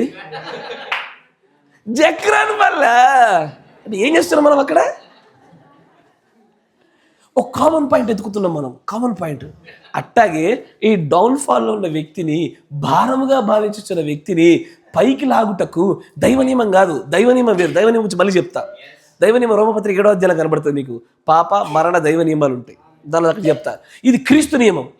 క్రీస్తు నియమంలో కొద్దిపాటి ఫీజిబిలిటీ ఉంటుంది. గ్రీసు దేశస్తులాగా నడవాలా. Yes sir no? మీకు అర్థమవుతుంది కదా. ఈ క్రీస్తు నియమములోనే పౌలు గారు క్షౌరం చేయించుకుంది. మీకు అర్థమైంది అనుకుంటా. క్రీస్తు యొక్క నియమములోనే పౌలు గారు తలనీలాలు అర్పించింది. లేకపోతే ఈ రోజున గుణదల్లాడే చర్చిలో జుట్టంతా దేవుడికి ఇస్తారు. ఏం చేస్తారు? లాస్ట్కి ఏముండదు అంతా. ఆడవాళ్ళ జుట్టుకే విలువెక్క, మన జుట్టుకి లేదయ్యో. అలాదన్న క్షౌరాలు అయితే వాడి కదా, మన సవరాలు అయితే మనది ఏముండదు, ఉత్తుతుంది. అట్లాగన ఏం చేశాడు ఆయన?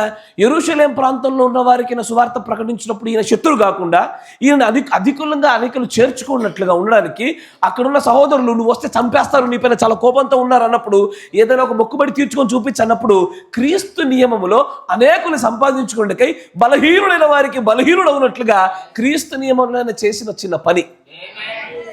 కానీ ఆ క్రీస్తు నియమానికి నియమాలు నీకు తెలియకుండా జీవితం అంతా క్రీస్తు నియమే చేసేవనుకో, వాడు ఉంటాడు మెచ్యూర్ ఫంక్షన్ పిలుస్తాడు, తుర్రని ఉంటావు. నువ్వు అంటావు నా ముంగట క్రీస్తు నియమం బ్రదర్. వాడు అన్ని జనులు ఉంటాడు, వాడు అన్ని జనుల పద్ధతిలో పెళ్లి చేస్తాడు, టుర్రని ఫోన్ వస్తుంది, కక్కా ముక్కకు నువ్వు తుర్ర అంటావు, నన్ను అంటావు నువ్వేమని క్రీస్తు నియమం బ్రదర్ అంటావు. ఈ నియమానుకున్న హద్దులతో నేను తీర్పు తీరుస్తాను పొద్దున. మళ్ళా చట్టాలతో ఆడద్దు గేమ్స్. అయ్యా ఈ లోక చట్టాలతో ఆడితే పర్వాలే, ఈ లోక చట్టాల కంటే దేవుడి చట్టాలు గొప్పవి. కానీ ఆత్మీయత చట్టాలు చాలా ప్రమాదం. ఇది దేహాన్ని ఆత్మను సైతము కూడా తీర్పు తీర్చగలుగుతాయి. అందుకే ఈ చట్టాలకున్న పరిధులు తెలుసుకుని చక్కగా నడవాల. అర్థమవుతుంది అనుకుంటే మీకు. అందుకే అంటాడు,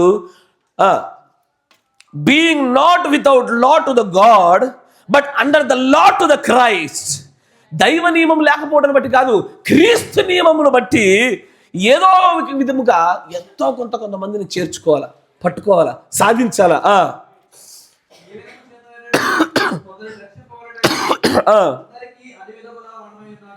అందరికీ అన్ని విధముల వాడనైపోయా నేను. ఎసర్రో ఇప్పుడు ఏం చేయాలా? సంఘశాఖ వారిని రక్షించుకున్నట్టు ఏం చేయాలా? ఎవరు చెప్పారు సమాధానం? కరెక్ట్ చెప్పింది, కరెక్ట్ చెప్పాడు. ఈ కాల ప్రవక్త కూడా I'm a Methodist to A Methodist, I'm a Baptist to A Baptist, I'm a Presbyterian to A Presbyterian అన్నాడు ఆయన. ఊరికి అనలే, ఖచ్చితంగా అన్నాడు ఆ మాట. ఈ రోజున క్రీస్తు నియమం తెలియకుండా మన చుట్టూ మనం గిరిగీసుకొని ఓ బాయి వేసుకొని దానిలో కప్పు ఉంటుంది, నేనే రాజు అనుకుంటుంది. అది బాయి దాటితే తెలుస్తుంది బయట ఎన్ని గుండ్రి కప్పలు ఉన్నాయో. మీకు అర్థమవుతుంది అనుకుంటా. ఇంకా పెద్ద పెద్ద కప్పలు ఉన్నాయి. బాయిలో ఉన్నంత మాత్రం దానికి రాజులనే కనబడుతూ ఉంటుంది. నువ్వు క్రీస్తు నియమాలు పాటిస్తేగా. లేదు, మనం గుంపు, బయట రోడ్డు మన దగ్గర రావద్దుగా, మనం వాడి దగ్గరికి వెళ్ళొద్దు, వాడు మన దగ్గర రావద్దు. ఏది మన క్రీస్తు నియమాలు? లేదే, క్రీస్తు నియమం అలా కాదు.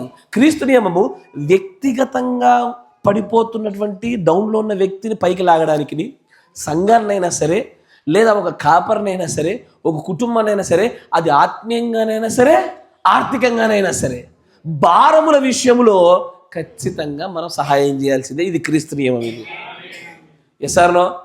ఈ క్రీస్తు నియమానికి అపోస్తలత్వానికి వ్యత్యాసం ఉంది. మళ్ళీ పొరపాటు పడిపోతారు.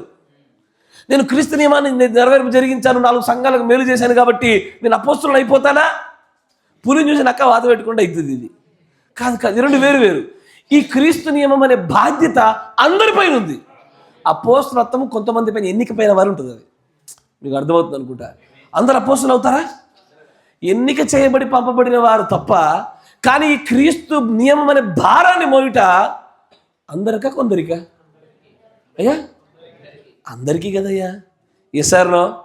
ప్రతి ఒక్కరికి కూడా ఈ క్రీస్తు నియమం అనే భారం అనేది అందరూ మోయాలి. ఇది అందరిపైన పెట్టబడిన రూల్. ఇది నీకుండేటువంటి చిన్న చిన్న కష్టాల్లో నేను కనబడ. కానీ నువ్వు సాయశక్తుల ప్రయత్నిస్తున్నావు నా కంటికి కనబడింది. నా విషయంలో మీకైనా సరే, మీ విషయంలో ఒక్కొక్కరికైనా, ఎవరికైనా సరే అన్నీ చేయగా కూడా పైపెచ్చి ఏది భారముగా ఉంటుందో ఆ భారాన్ని అందరూ మోయాల్సిందే. అయ్యా మోయకపోతే మన ఆత్మీయ కుటుంబం ఎట్లా మలచబడతాము? How we are one family, how we are one in Christ. క్రీస్తులు ఏకత్వం ఎట్లా పొందుకున్న వారం అవుతాము? నీకు నాకు వేరు వేరు గీతలు గీసి పెట్టుకుందామా? మనం వేరు వేరు విభాగింపబడిన కుటుంబాలం అవుతాం, కానీ ఏకీభవించే కుటుంబంగా ఒక్క కుటుంబంగా ఎట్లా మలచబడతాము? ఒక్క కుటుంబం అవ్వాలంటే భారమైన వాటిని ఏం చేయాలా? చెయ్యాలా? నీకు 50 కర్రలు ఇచ్చారు, నాకు 50 కర్రలు ఇచ్చారు కొట్టమని. నాకు టైం ఉంది, ఆ టైం లోపల కొట్టేసేయాలా? నాకు ఇవ్వబడిన టైంలో నేను 70 కొడుతున్నా, నీకు ఇవ్వబడిన టైంలో 40 కొడుతున్నావు. నేనేం చేయాలా? నాది కొట్టి నీ 10 కొట్టాలి. నేను నీ పక్కన ఒక్కొన్నే ఉంటే ఎసారో నాతో పాటు ఇంకో 10 మంది సోదరులు అనుకో, మనిషికి ఒక్కొక్క కర్ర కొట్టాలా? ఇదే క్రీస్తు నియమము. క్రీస్తు కూడా నిన్ను నన్ను పరలోక రాజ్యంలోనికి తీసుకెళ్లేటువంటి ఆ యోగ్యతలో ఆయన చేసింది అదే. ఏది మనకు కొరతగా ఉందో, ఏదైతే మనకు అల్పంగా ఉందో, ఏది సమృద్ధిగా సరిపడంతగా లేదో కృపచేత ఆయన జోడించినాడు. దేని చేత? వెలకట్టలేని తన రక్తము చేత క్రయధనముగా మార్చి మనకు ఆ యొక్క గొప్ప ధన్యతనిచ్చినాడు ఆయన. ఇయా మీకు అర్థమవుతుందా? ఈ నియమాలను బట్టి చాలామంది రేపొద్దున మీరు తీర్పు తెచ్చాలా? మీకు అర్థమవుతుందా? రేపటి దిన నా గొర్రెల మేకలు వేరు చేసేప్పుడు దేవుడు సింహాసనం మీద తీర్పు తీర్చి బయట అంటాడు, నాకు పలానా చట్టం గుర్తొస్తలేదు ప్రభు, ఎట్లా ఐపీసీ సెక్షన్ సోన్స్ అన్నట్టు నువ్వేం చెప్పాలా?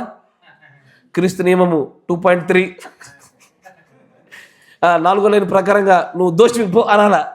మీకు అర్థమవుతుందా? మీకు అర్థమవుతలేదు. సీరియస్గానే తీర్పు తీర్చడానికి ఒక కొలమానం ఉండాలా వద్దా? ఒక జడ్జి దేని బట్టి తీర్పు తీరుస్తాడు? అతని దగ్గర ఏదో ఒక కొలమానం ఉండాలా, ఏదో ఒక శాస్త్రం ఉండాలా. ఆ శాస్త్రం, ఆ కొలమానం బట్టే కొలతలు తీర్పులు ఉండేవి. ఎసార్నో మరి ఆత్మీయమైన ప్రపంచంలో దేవదూతలు కూడా తీర్పు తీర్చబోతున్నాం కదా, ఎట్లా? ఆ నియమాల గురించి మనకు అవగాహన ఉండగలగాలి. ఆ నియమాలను ఈ రోజున గుర్తుపెట్టుకోండి. దేవుని ప్రవక్త అంటాడు, పరలోకంలో ఉండబోవాలని ఆశపడుతుందని భూలోకంలో ముందు దేవుడు దాన్ని సంపూర్తిగా ప్రతిబింబంగా చూపించాలనుకుంటున్నాడు. అక్కడ ఏదైతే ఉంటుందో భూమిని ముందు దాన్ని పూర్తి స్థాయిలో నెలకొల్పాలని ఆశపడుతున్నాడు ఆయన. పరలోకంలో మందిరం ఉందా? పరలోకంలో బలిపీఠం ఉందా? లేదా? ఉందా లేదా? పరలోకంలో బలి ఉందా? భూలోకంలో కూడా దాన్ని ఎగ్జాక్ట్గా దించేశాడు ఆయన. మోషే సొలొమోను కాలాల్లో ప్రతిబింబాలుగా చూపించాడు. ఎగ్జాక్ట్గా అర్థంలో చూసినట్టుగా కనబట్టుగా చేశాడు ఆయన. ఇప్పుడు మనం అందరం ఒక రోజున అక్కడ ఏకముగా ఉండబోతున్నటువంటి ఆ పరిస్థితిలో ఆ పరిపాలనకు ప్రతిబింబమైన పరిపాలన ఇక్కడ జరగాల, ఇక్కడ ఉండాల. భూలోకం మీదికి పరలోకం దిగొచ్చింది అని చెప్పబడినట్లుగా మన పరిస్థితులు, మన యొక్క సహవాస ఐక్యతలు కనబడాల. దేవుడు ఆశించున్న అదే కదయ్యా. ఎసార్నో తర్వాత ఇంకొంచెం ముందుకు రండి. టు దెమ్ దట్ ఆర్ 22వ వచనం చూడండి. To the weak I became as weak that I might gain the weak. I am made all things to all men that I might by all means save some. కొంతమంది నేను రక్షించడానికి కొరకైనా సరే ఈ క్రీస్తు నియమంలో నేను ఇంకొంత ముందుకు వెళ్తా ఉన్నా. క్రీస్తు నియమం అంటే ఏంటి అయ్యా? క్రీస్తు నియమం అంటే ఏంటిది? మీకు అర్థమైందా? నాకు అర్థమైంది. ఇంకో నియమం దగ్గర పోమని అడిగిన. క్రీస్తు నియమం అంటే ఒకటి బాధల్లో భారాలు, ఒకటి భారాలు ఒకరు. ఖచ్చితంగా అందరికీ భారాలు ఉంటాయా? అమ్మ ఈరోజు నీకేం భారం లేదనుకునేవు, కొత్త తొందరలో వస్తుంది. లా ఆఫ్ కాంట్రాస్ట్ అదే, ఖచ్చితంగా భారం వస్తుంది. ఎస్ఆర్నో నాకు అనారోగ్యం వచ్చిందిగా, రేపొద్దు నీకు కూడా వస్తుంది. ఎస్ఆర్నో నా సూచు చూసి నవ్వినావా, నీ సూచు చూసి నవ్వుతా. జస్ట్ ఫర్ గ్యాగ్ అని చెప్పాను. కానీ ఖచ్చితంగా నేను ఎలాగ అనారోగ్యపడ్డాను, నువ్వు కూడా అనారోగ్యపడతావు. ఈ రోజు నువ్వు ఏ ప్రేమను కనపరిచావో, ఏది నా పట్ల విత్తుతావో అదే నా ఇద్దరు నుంచి నువ్వు పొందుకుంటావు. ఎస్ఆర్నో అంతేనా కదా? ఎస్ఆర్నో. కానీ ఇప్పుడు నాకు అనారోగ్యం వచ్చినప్పుడు నాకు నువ్వు ప్రేమ కనపరచకుండా నీకు అనారోగ్యం వచ్చినప్పుడు నా పట్ల ప్రేమ చూపులే బాధిస్తారు అంటావు అనుకో, అవు ఇది క్రీస్తు నియమం దెబ్బతినేది అది. ఎస్ఆర్నో అంతేనా కదా? ఈ క్రీస్తు నియమానికి అయ్యా ఈ స్వతంత్రత నియమానికి సంబంధం ఉంటుంది. ఏంటిది? ద లా ఆఫ్ క్రైస్ట్కి ద లా ఆఫ్ లిబర్టీకి సంబంధం ఉంటుంది. Yes sir no? Law of liberty అంటే ఏంటిది? మన స్వతంత్రత నియమం అంటే ఏంటిది?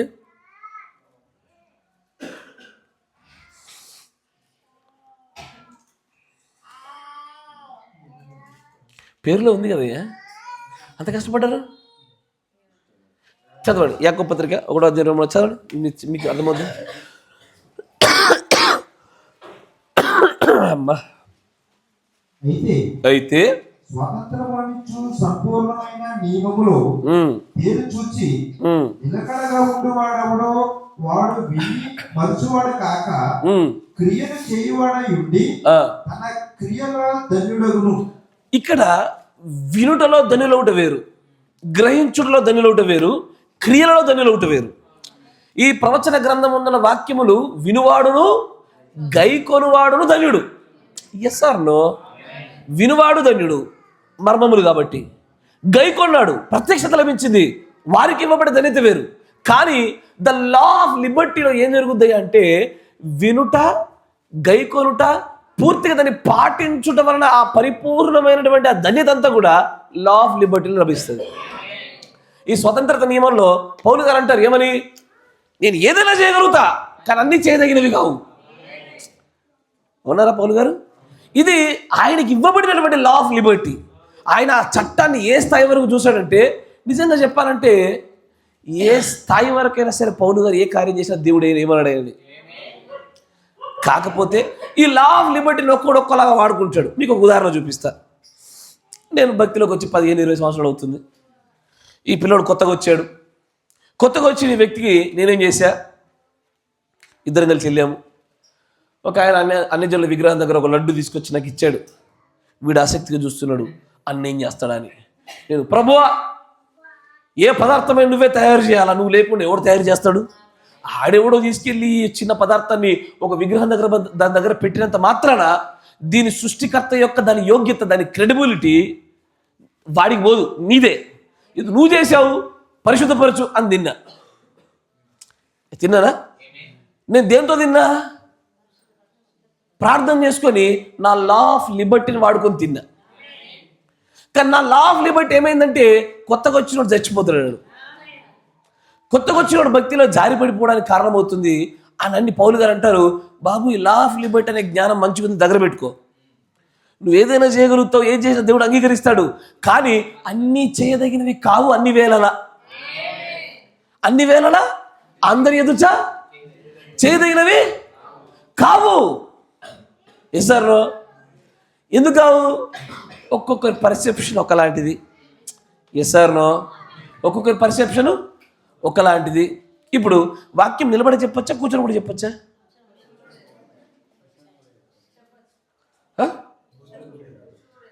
అయ్యా అర్థం కదయ్యా. ఆరోగ్య పరిస్థితి కూడా నేను పేషెంట్ అయ్యా. దేవుడు సమాజ మందిరంలో కూర్చొని బోధించాడా యేసుప్రభు? కూర్చొనే బోధించినాడు ఆయన. Yes or no?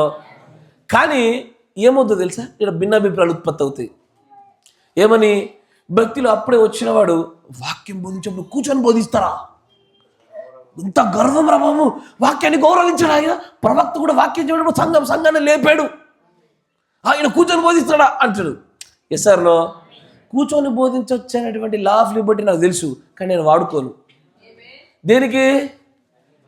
ఎక్కడో ఈ లా ఆఫ్ లిబర్టీ ఎవరికో నష్టాన్ని కలిగజేస్తూ ఉంది. Yes or no? సరే, ఇంకో క్వశ్చన్ అడుగుతా. షూ వేసుకొని బోధించవచ్చా?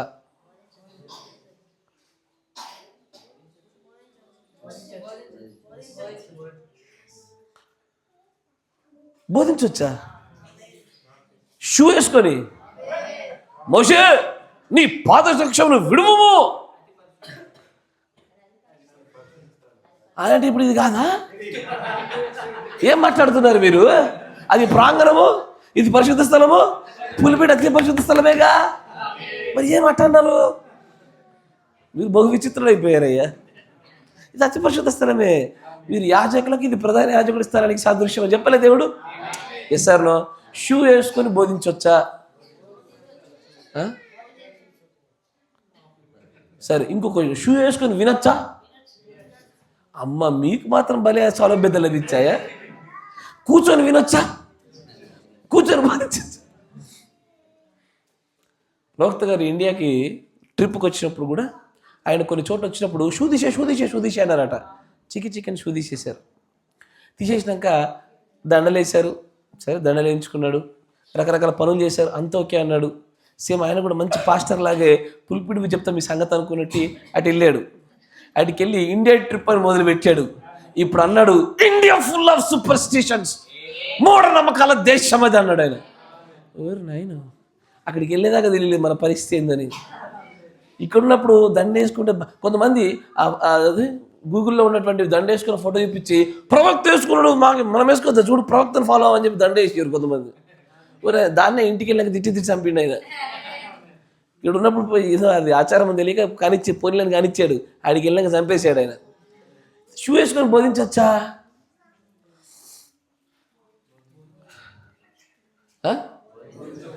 బోధించొద్దు అన్న చేతులు లేపండి అయ్యా. బోధించొద్దు. అయ్యో సరే బోధించవచ్చు అన్న చేతులు లేపండి. ఈ భిన్నాభిప్రాయాలు ఉన్నాయి కాబట్టి నా లా ఆఫ్ లిబర్టీని వాడుకోను నేను. నీకు అర్థమైందా? ఈ భిన్నాభిప్రాయాలు ఉన్నాయి కాబట్టి నేను వాడుకోను అందుకే సాక్షి తీసుకొచ్చా. ఎందుకయ్యా అంటే అదంతే. ఈ నియమాలను చాకచక్యంగా దేవుడి యొక్క సమయోచితమైన కృప చేత జ్ఞానం చేత వాడకపోతే సంఘానికి నష్టం కలుగుద్ది. అన్నీ చేయొచ్చు, అన్నీ చేయదగినవి కావు. లా ఆఫ్ లిబర్టీకి ఉండే నియమాలు తెలుసుకోగలగాల. ఈ లా ఆఫ్ లిబర్టీ అనేది ఎలాంటిదంటే ఒక వ్యక్తి దేవుడి యొక్క ప్రవక్తను ఈ క్వశ్చన్ అడుగుతాడు. చూడండి మీకు చూపిస్తా, బాగుంటుంది. 55- అలా నేరుగా అది ఏమై ఉన్నదో చూద్దాం. 64-0830M. అయ్యా ఆసక్తి అయినా ఉన్నారా? 64-0830M.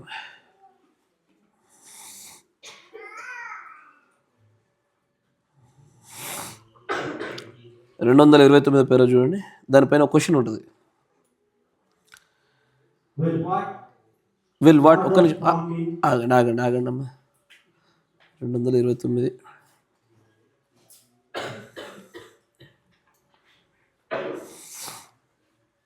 తెలుసా? లా ఆఫ్ లిబర్టీలో దేవుడి సంఘంగా మీరు దేన్నైతే ఈ భూలోకంలో బంధిస్తారో పరలోకంలో దేవుడు దాన్ని బంధిస్తాడు. తెలుసా? ఒకడు కొరింథీ సంఘంలో ఇట్లాగే తల్లి వరుస అవుతున్నటువంటి ఒక స్త్రీతో తప్పుడు సంబంధాన్ని కలిగి ఉన్నప్పుడు సంఘం క్షమించినందు కాబట్టి పౌలు గారు క్షమించాడు. సంఘము అడ్డుకొని వాడిని ఆపితే పౌలు గారు ఆపేవాడు, దేవుడు వాడిని ఆపేవాడు. లా ఆఫ్ లిబర్టీ చాలా ఉంటుందండి. ఎస్ఆర్నో సంఘానికి ఆ స్థాయిలో ఉంటుంది, కాపరికి పాదధూళి స్థాయిలో ఉంటుంది. పాదధూళి ఎక్కడైనా వదలొచ్చా? మాట వినకపోతే ఎక్కడైనా వదలొచ్చు. ఆ లా ఆఫ్ లిబర్టీ వాడుకుంటే ఒకడు బతకడిగా. ఎస్ఆర్నో అన్నీ చేయొచ్చు, అన్నీ చేయదగినవి కావు, అన్ని వేళలా కావు, అన్ని స్థలాల్లో కాదు, చేయకూడదు అంతే.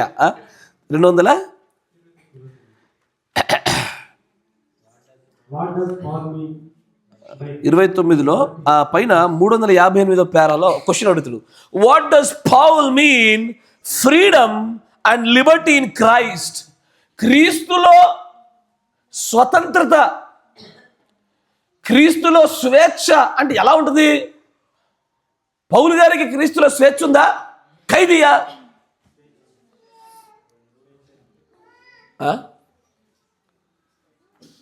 మళ్ళీ అడుగుతున్నా, మంచి గమనించండి. పౌలు గారు క్రీస్తుకు ఖైదీయా లేదా పౌలు గారికి క్రీస్తులో స్వాతంత్రత లభించిందా? నువ్వు ఎట్లా చెప్పావంటే నువ్వు జైల్లో ఉన్నావు బయట ఉన్నావా అంటే ఏం చెప్పినట్టు? రెండిట్లో ఉన్నా అని చెప్పినట్టుంది కథ. నువ్వు రోబోట్ మనిషి అంటే ఎట్లా చెప్పినావు? నేను రోబోట్ ప్లస్ మనిషి అన్నట్టు మీరు చెప్పింది నాకు. రోబోట్కి స్వతంత్రత ఉండదు. ఏ సింపుల్ కమాండ్స్ ఇస్తారో ఆ కమాండ్స్ ప్రకారం నడవాలి. అది ఖైదీ. అది స్వతంత్రత వేరు. ఎస్ఆర్నో? లా ఆఫ్ లిబర్టీలో కథ అడుగుతాడు. నేను ఆ క్వశ్చన్లోకి వెళ్ళడానికి ముందు మీకు అది అర్థం కావాలి, క్వశ్చన్ అర్థం కావాలి. పౌలు గారు క్రీస్తుకు ఖైదీయా లేదా పౌలు గారు క్రీస్తులో స్వతంత్రుడా? మరి వర్తమానం పేరుందిగా, దాన్ని ఏం చేద్దాం మరి? ఇంకో పాట కూడా పాడతారుగా ఏమై, క్రీస్తుకు ఖైదీలము కదా. ఖైదీలేనా? మరి ఎందుకు పాడారు ఖైదీలని? ఈ రెండింటికి వ్యత్యాసాన్ని చూపిస్తూ ఉంటాడు అక్కడ. ఒక చక్కటి చిన్న ఉదాహరణలోనే, సామాన్యమైన సరళమైన ఉదాహరణలో దేవుడి ప్రవక్త చక్కటి సమాధానం చెప్తా చూడండి. అని అంటాడు 229 పేరా చదవండి. ఇప్పుడు క్రీస్తులో స్వాతంత్రము, క్రీస్తులో స్వేచ్ఛ అంటే ఏంటో తెలుసా? ధర్మశాస్త్రము కాడిలో నుంచి చేతులు బయటకు వచ్చాం మొట్టమొదటిగా. ఆ కాడి లేదు, ఎందుకంటే ధర్మశాస్త్రం మూలంగా ఏ ఒక్కడు నీతిమంతుడని తీర్పు తీర్చబడడానికి అవకాశం లేదు. ఏ ఒక్కడు దేవుని రాజ్యంలోనికి రాలేడు. Yes or no? ఏ ధర్మశాస్త్రం కూడా దేవుని రాజ్యంలోకి రావడం జరుగుతుందా? మరి పాత నిబంధన పరిశుద్ధులు ఎట్లా వచ్చారు? పాత నిబంధన పరిశుద్ధులు ఎట్లా వచ్చారు? పాత నిబంధన పరిశుద్ధులు ధర్మశాస్త్రం గుండా రాలేదు. ధర్మశాస్త్ర నెరవేర్పు క్రీస్తు అయిన తర్వాత వచ్చారు. మీకు అర్థమైంది అనుకుంటా? ధర్మశాస్త్రం నెరవేర్పుగా క్రీస్తు వచ్చి నెరవేర్పులో కొట్టివేయటం వలన పాత నిబంధన పరిశుద్ధులు వచ్చారే కానీ ధర్మశాస్త్రం గుండా ఏ ఒక్కడు నీతిమంతుడు తీర్పు తెచ్చబడలేడు.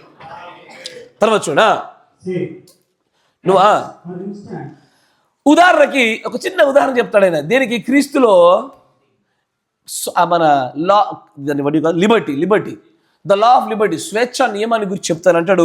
ఉదాహరణకి ఇక్కడ ఇది సమానమైనటువంటి ఆ విషయాన్ని చూపుతాను. భౌతికమైనటువంటి ఒక విషయం ద్వారా మీకు ఉదాహరణగా మీకు అర్థమయ్యేట్టుగా చేస్తా. ఏంటి చూడండి, త్వరగా చేస్తాను. ఉదాహరణకి ఇక్కడ చూడండి, ఇక్కడ ఒక బోర్డు మీద ఇలాగ రాస్తుంది. ఏమని?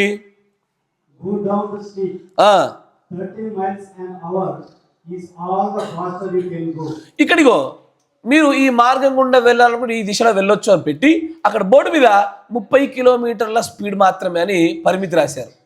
ఎంత? 30 కిలోమీటర్ల వేగం కంటే ఎక్కువ వెళ్ళకూడదని రాశారు దాని మీద. మంచిది. ఇప్పుడు చూడండి, ఇప్పుడు అదే రోడ్డు మీద నేను 40 స్పీడ్తో వెళ్ళాను అనుకో, నేను ఆ ప్రాంతంలో ఉండే చట్టము చేత నేను శిక్షకో లేదా రుసుము చెల్లించడానికో ఫైన్ చెల్లించడానికో నేను అర్హుని అయిపోతాను, నేను ఖండించబడతాను. కానీ ఒకవేళ నేను 30 మైళ్ళ వేగంతోనే ఆ రోడ్డు గుండా నేను వెళ్ళినట్లయితే నేను ఇప్పుడు ఆ చట్టము కింద లోబడి వెళ్ళినట్ట, చట్టము తప్పించుకొని వెళ్ళినట్ట?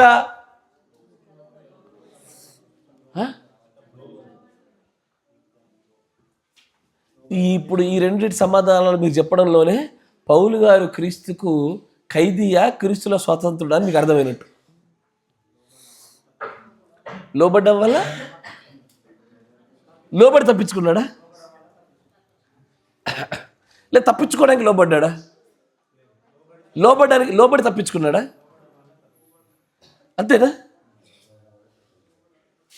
మీకు అర్థమైందా? 30 కిలోమీటర్ల వేగంతో వెళ్ళాలనే నియమానికి లోబడడం వల్ల తప్పించుకున్నాడా? తప్పించుకోవడం కోసం లోబడ్డా?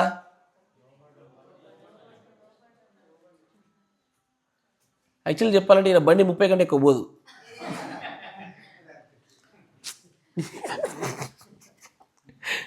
ఇక్కడ ఏంటంటే దేవుడు, సరే ముందుకు చదవండి. చూడండి, ఇదే క్రీస్తులో మనకు ఉన్నటువంటి స్వతంత్రత. ఇప్పుడు 40 పోవచ్చా అంటే చేత కదా మనకి.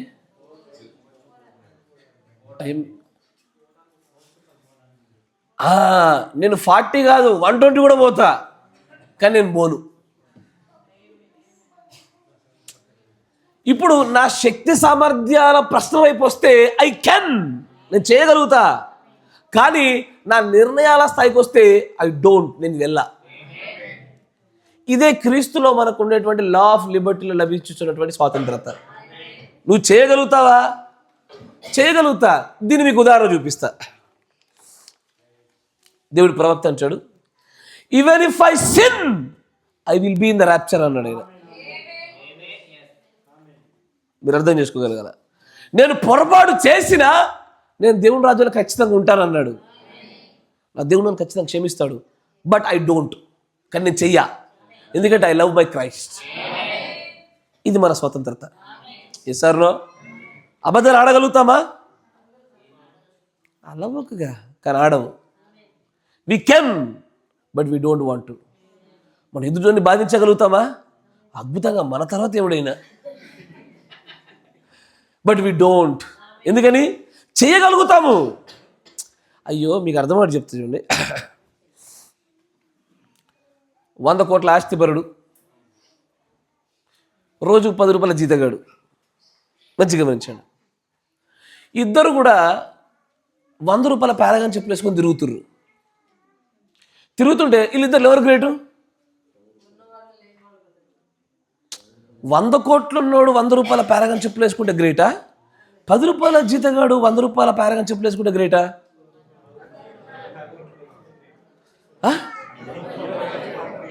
అమ్మో, ఈడ కూడా లా ఆఫ్ లిబర్టీ వచ్చింది. 100 కోట్లు ఉన్నాడు 10 రూపాయల. ఇప్పుడు నువ్వు నేను రోడ్ సైడ్ తింటామా తినమా? మేము తింటాం, మాకంటే సిగ్గెగ్గులు ఏం లేవు, మేము తినేస్తాం. కానీ విపరీతమైన కోటీశ్వరుడు వచ్చి రోడ్డు పక్కన ఫుడ్ తినడానికి ఎట్లుంటుంది? పాప ఏం సింప్లిసిటీ, ఏంది అది అది అంటారు.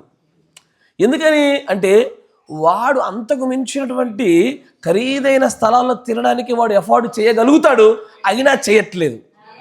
అది వాడి లా ఆఫ్ లిబర్టీలో వాడు సామాన్యతను కావాలని ఎంచుకున్నాడు. రెండో వాడికి సామాన్యత ఎంచుకునేది కాదు, దిక్కు లేకుండా లభించింది, వేరే దిక్కు లేదు. మీకు అర్థమైందా? దేవుడు కూడా గొప్పవాడైంది ఎందుకయ్యా అంటే తనకున్న స్వతంత్రతలో తను ఏ రాజుల గృహాల్లోనైనా జన్మించగలుగుతాడు. కానీ ఆయన కావాలనే అత్యంత సామాన్యముగా, సరళముగా, సామాన్యతలను తను బయలుపరచుకోవడానికి ఇష్టపడ్డాడు ఆయన. మీకు అర్థమవుతుంది అనుకుంటా. అట్లా క్రీస్తులో ఉన్న మన స్వతంత్రత, లా ఆఫ్ లిబర్టీ కూడా అలాంటిదే. లా ఆఫ్ లిబర్టీ కూడా ఏం చేస్తుంది అంటే చేయగలుగుతాము, దాటగలుగుతాము, కానీ మేము చేయము. Yes or no? మనకు ఉన్నటువంటి అనుమతి ఉందా? ఉంది. ఒక వ్యక్తి యొక్క పరలోక రాజ్యాన్ని మూయగలిగే శక్తి మనకుందా? ఉందా లేదా? ఖచ్చితంగా ఉంది. బట్ మనం ఎప్పుడు చేయము అది. We will never do that. అన్నిటి ఎందుకు స్వాతంత్రము కలదు, అన్నీ చేయదగినవి కావు. ఈ లా ఆఫ్ లిబర్టీని మనం గ్రహించుటలోనే పాపమును జయించుటకు మనకు శక్తి లభిస్తుంది. నేను పాపమును చేయుటకైనను చేయకపోవుటకైనను నా దగ్గర స్వతంత్రత ఉన్నది, కానీ నేను చెయ్యను, ఎందుకంటే నా ప్రియుడికి అది ఇష్టం లేదు కాబట్టి. లా ఆఫ్ లిబర్టీని చూడగలిగే విధానం అది. అయ్యా, దేవుడు మళ్ళీ దీవించును గాక. మిగిలిన సంగతులు దేవుడు అనుగ్రహించిన ముందు సాగిపోదాము. ఈరోజు ఏమేమి చూసామయ్యా?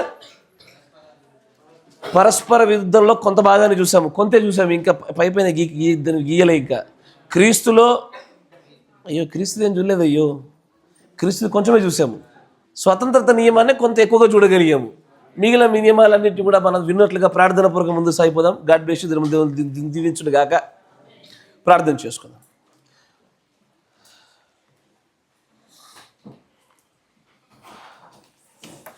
మన మధ్యలో ఉన్నటువంటి సహోదరులు సంశయం గారు ప్రార్థన చేస్తారు.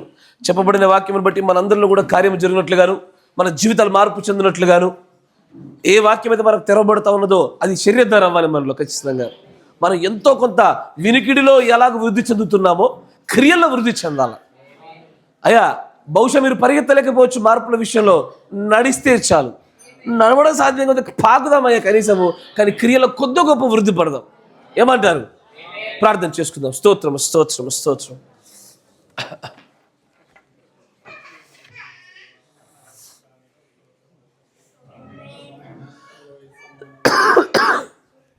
నీ పాదముల సన్నిధికి వచ్చి ప్రభువా ప్రార్థిస్తున్నాము.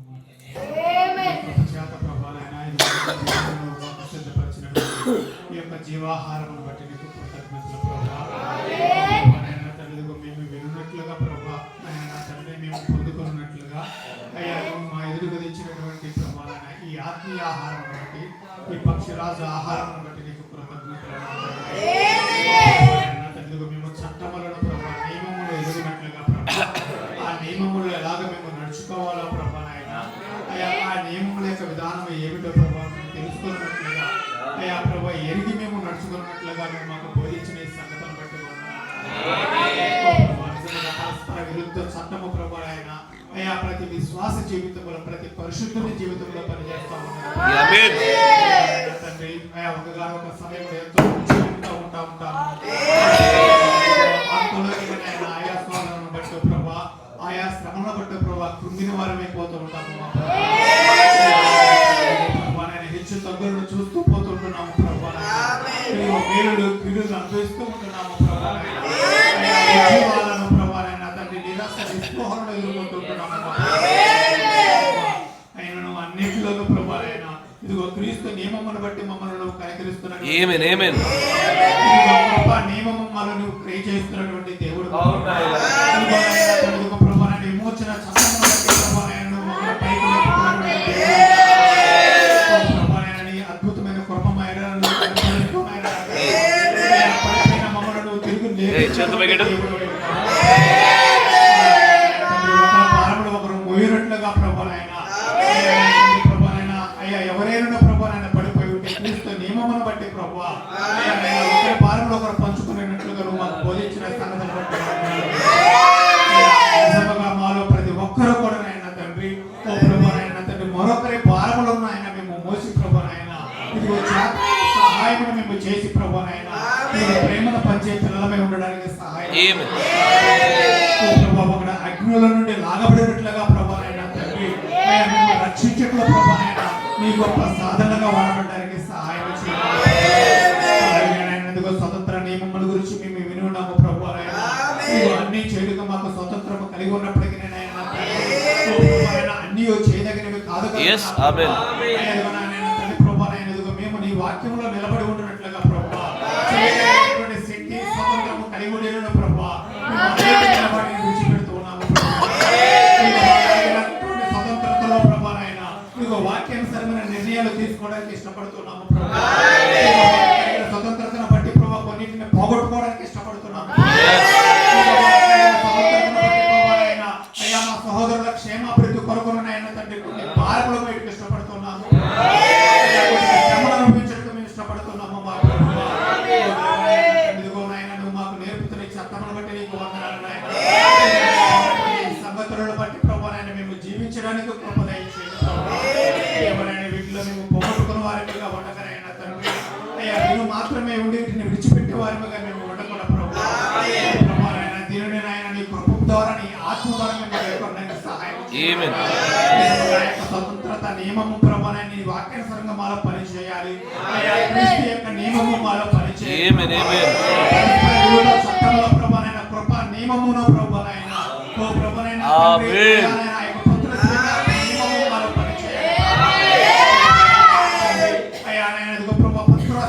నియమంలో ఉన్నటువంటి వాడు ప్రభావైనా ఇదిగో నేను తండ్రి ప్రభావ పరస్పర విరుద్ధ చట్టంలో పడిపోయిన స్థితిలో ఉన్న వారిని చూసి ప్రభావ అతను లేపే వారిమే ఉండాలి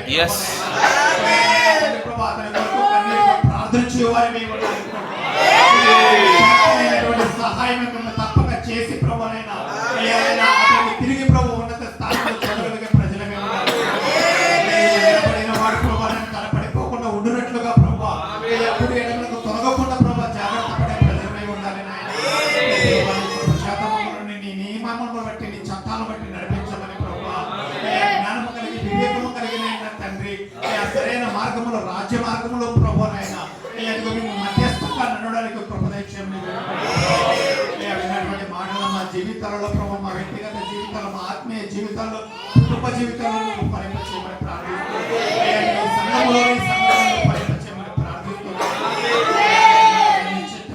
సంపూర్తిగా జరిగించమని